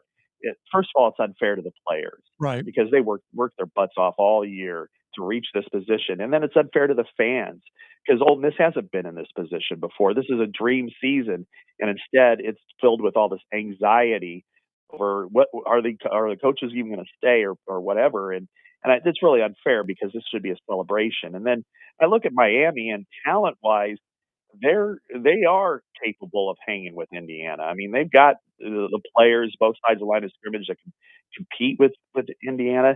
It's just, I guess I've seen this before out of Mario Cristobal, that they just make some inexplicable dumb mistakes and do some really dumb things. And you just kind of wonder, is that going to come back to bite them? So I like Indiana, and if it's Oregon, if they pull the upset, I probably like Oregon too. I think Oregon-Miami could be a really close game. It's just with Ole Miss, I kind of wonder when the magic's going to run out because, just again, they have some detriments in some areas that I think could be exploited, especially on defense. And then, with all the coaches situation, that's just going to wear on that team. And we're talking to Scott Docterman, college football writer, national college football writer for The Athletic. Now, you've covered the Big Ten for so long. Both, coaching searches were kind of convoluted and went in circles, but when it was musical chairs stopped, I still thought Penn State with Matt Campbell and Michigan with Kyle Whittingham, both I thought got good fits for their programs and still came out on top. Even though I know Whittingham is 66, but I still think he's a really good fit for the Wolverines. What are your thoughts on how much better this could potentially make the Big Ten? They ended up, no matter, as you said, they could have made a lot of really poor choices, and each coaching search was different in its own difficulties and what have you. They both ended up, really in good situations. I've seen Matt Campbell up close for a long time. Exactly. He's an outstanding coach because Iowa State, as much as Indiana was a wasteland, Iowa State was in the same ballpark and at a lesser conference for a long, long, long time. And he built them into a situation where they were, they were competitors and contenders every year in the Big 12. And he did it developmentally. He had some good talent, but he pushed them that way. Now that he's going to recruit at an upper level, I think he could be an outstanding coach at Penn State. And the other thing is he is a much better game day coach than James Franklin. He's beaten a ton of top 5 teams, Oklahoma, Texas, TCU, several others, when he was at Iowa State, whereas James Franklin, as we know, was 1-16 against top 5 competition, hadn't won one in 10 years. And then I look at Michigan and what a disaster Michigan has been, and with Sharon Moore and his situation, and really just all the, Michigan is the most arrogant of the universities in the Big Ten, and I know they're all that way, but particularly Michigan, they've just got this, we're better than you because we're smarter than you, blah, blah, blah. Well, they've also been more muddied than any other university in the Big Ten and lately. And I think Kyle Whittingham wipes that out. I think he walks in and there's a respect factor, and he's a clean guy. I think he could start over, and he's a winner, and he's a respectable guy. And I think that's probably important for that university to get off on that right foot. And whether that means that they can, win Big Ten championships or get to the playoffs, that remains to be seen. But I think immediately he establishes credibility, which is something Michigan has not necessarily had, even when they were winning national titles. I think there was just all these pockmarks around them when they were winning them. Well, Scott, I came up with that. I had to call them the Crookerines. I'm sorry. I love it. Absolutely. I mean, because it is tainted. Everything they did. Yeah. So many things that they were accused of, so many things that have been proven. It is a tainted championship. It's a championship, no doubt about it, but it's tainted, no question. And we'll see what Kyle Whittingham can do going forward. with the Wolverines. And certainly Ohio State, they ended the year disappointingly, but they should be able to reload. And we just talked to Tom Brew about this, but I don't think Indiana's going anywhere. They certainly have already got 9 commitments out of the transfer portal. And with this coaching staff and the financial commitment Indiana's made, I think they're here to stay. You're right about that. I mean, Indiana, one of the things that was kind of overlooked is that they have the largest alumni base of any university institution in the country. Wow. And they have very influential donors. The problem for them was in the olden days, pre-NIL, and none of it really mattered. I mean, players, if they went to Chicago to recruit, they'd lose to the Michigans and Ohio States, but then they'd also lose to Wisconsin or Iowa or Michigan State because players are like, well, they're going to at least win. We don't know about you. And then they'd hire bad coaches, and then it would be kind of this downward cycle. Now that they've proven it, now the money puts them in the other direction. And that puts them at this level that I think they're more than capable of matching. And so, whether or not they win another, and win a national title or reach the playoff and have success in it, I'm not sure. But I do think that they are here to stay, where 8-4 is their floor as opposed to their ceiling, which was before. And Ohio State, this was a really disappointing end. They had a couple of holes, I think, a guard of all places that really cost them, especially against Miami, but it also did against Indiana, and they didn't look good at times. And I think that's something Ohio State has to rectify. But bringing back Julian Sand and Jeremiah Smith, I think they're going to be just fine. They're going to be right in the same category as before. And I will say this: when it came to Michigan, people in the Big Ten, kind of like people in the SEC in the opposite way. People in the Big Ten don't root for SEC teams against Big Ten teams, but I think they all secretly rooted for Texas to blow out Michigan. And I think they'll do that from now on unless it's in the playoff. Even then, they'll plug their nose and say, all right, go Big Ten. That's the way they'll root for Michigan based on Connor Stallions and all the other Harbaugh-esque escapades that they've had. Are you loving all this transfer portal stuff? It's hard to get your mind around it. I think I check it like every couple of hours, and wow, boom, there are all these things. I mean, it certainly makes the sport more exciting, doesn't it? It's just, it's a little scary, I think, for everybody, and you just got to kind of remind people that what goes around comes around. And where I live, I still live in Iowa, and they lost a team captain, that really quality safety that they had. He decided at the portal yesterday, and people were kind of freaking out. And I'm like, well, you guys just landed 6 other guys yesterday. I mean, he just wanted more money. He didn't get it, so he's going somewhere else. And you just have to understand what the price is these days. And, and it is scary. And if you're a team like Iowa State, which lost 52 players in the portal, you've got to be careful. But, as exciting as signing day used to be for the freshmen, this is that times about 15. It's just the intensity and the interest is ramped up considerably. Yeah, no doubt. Well, one real quick thought is Pat Fitzgerald a good hire by Michigan State? Yeah, I think he brings them up to a level that they haven't been since Mark D'Antonio was there, which means that they're going to be a physical, disciplined football team. And that was kind of always their hallmark. That when they kind of filled that void when Michigan was down, where they were one of the best teams in the Big Ten. I'm not sure they get to that level under Pat Fitzgerald. We'll just have to wait and see. But I think what he does at a minimum is he establishes a standard at Michigan State where they're going to be physical, they're going to be tough, they're going to be disciplined, and they're going to win games that way. And that's something that really needs to happen because Michigan State kind of has that aura. It needs to be in that category. I think Wisconsin's the next one when Luke Fickell, after next year, when he goes 3-9 again or whatever, that they'll have to figure that out at Wisconsin. That needs to happen. But I think Pat Fitzgerald is definitely a very, very good hire for Michigan State. Well, great stuff, Scott. Let everybody know how to follow you in your coverage of the college football playoff. Yeah, you go to my Twitter X account at Scott Docterman, or head to The Athletic and read me or many of my colleagues. I'll be chiming in this week from Indiana and Oregon. Just this one more or less from home, but then next week at the championship game, and we'll see what happens with the college football playoff. We only got a couple weeks left before we'll decide if next year we're going to 16 teams and what the format's going to be. Yes, sir. Well, safe travels to Miami. Appreciate it. Safe travels. Yep. All right. Thanks for having me on. Appreciate you. Scott Docterman, kind enough to spend time with us. What a show. 2 guests that were scheduled and 2 that weren't. We appreciate him for jumping in like he did. Rodney Orr as well. Yep. All right, let's get a break in, wrap it all up next.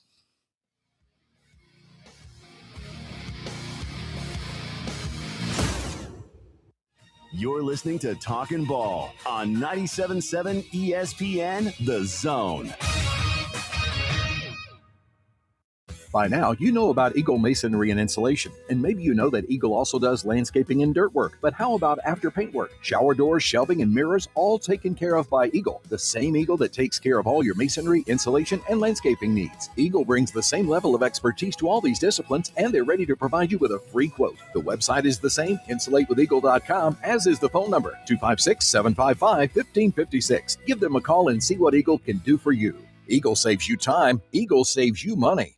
From heirloom diamonds to contemporary jewels, Loring & Company is the place to find something truly special. Whether shopping for a diamond ring for that once-in-a-lifetime occasion or marking a milestone birthday or personal achievement with a Rolex watch, you'll find just the thing in our edit of the world's most sought-after brands, including David Yurman, Roberto Coin, Marco Bicego, and Fopé. Expect a treasure trove of the world's most unique, even breathtaking earrings, rings, necklaces, and bracelets, making choosing just one piece a challenge in itself. Loring & Company Jewelers on Airport Road.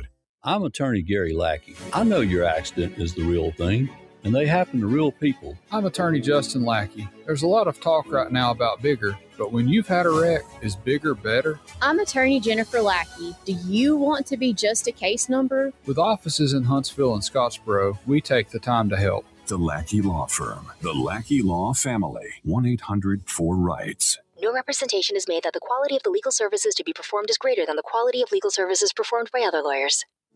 At Stella at 5 Points, living isn't just about having an apartment, it's about living artfully. Imagine waking up with the upscale feel of Atlanta or Nashville right here in the heart of Huntsville. Modern, stylish apartments, open layouts, stainless steel appliances, and resort-inspired amenities. Nestled in vibrant 5 Points, you'll enjoy walkability, parks, dining, and quick access to downtown without the chaos. Stella at 5 Points. Live artfully. Live Stella.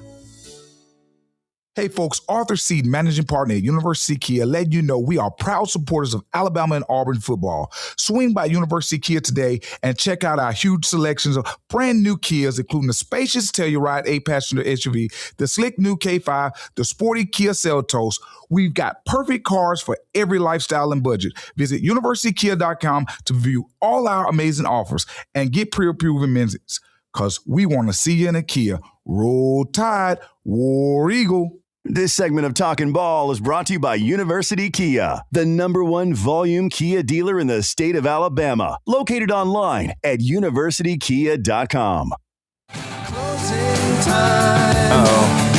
It's closing time, but we're not done throwing out the news. No.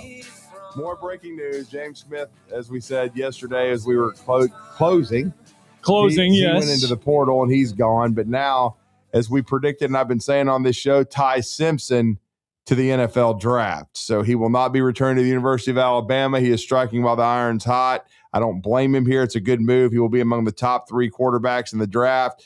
If he can get healthy and have a great draft process, I still think he can be a low first-round pick, anywhere from 20 to 32, and go to a good organization. Dante Moore, Fernando Mendoza in front of him right now. Right. But a solid move for both Alabama and Ty Simpson. And now you'll see Keelan Russell and Austin Mack fighting it out at quarterback in the spring at the University of Alabama, in my opinion. All right. Well, we did it. 3 days down, 3 hours each day. I've got to figure something out, because by now I've already had my breakfast. Yeah. My body is still not kosher with me doing this. So I've got to figure something out in the mornings. I may be eating breakfast at like 9:15 now in the show. Trying to get on. Maybe he could make you some cookies, man. He can't have cookies at 9:15. Maybe I'll bring in some granola and some yogurt. Back at it tomorrow.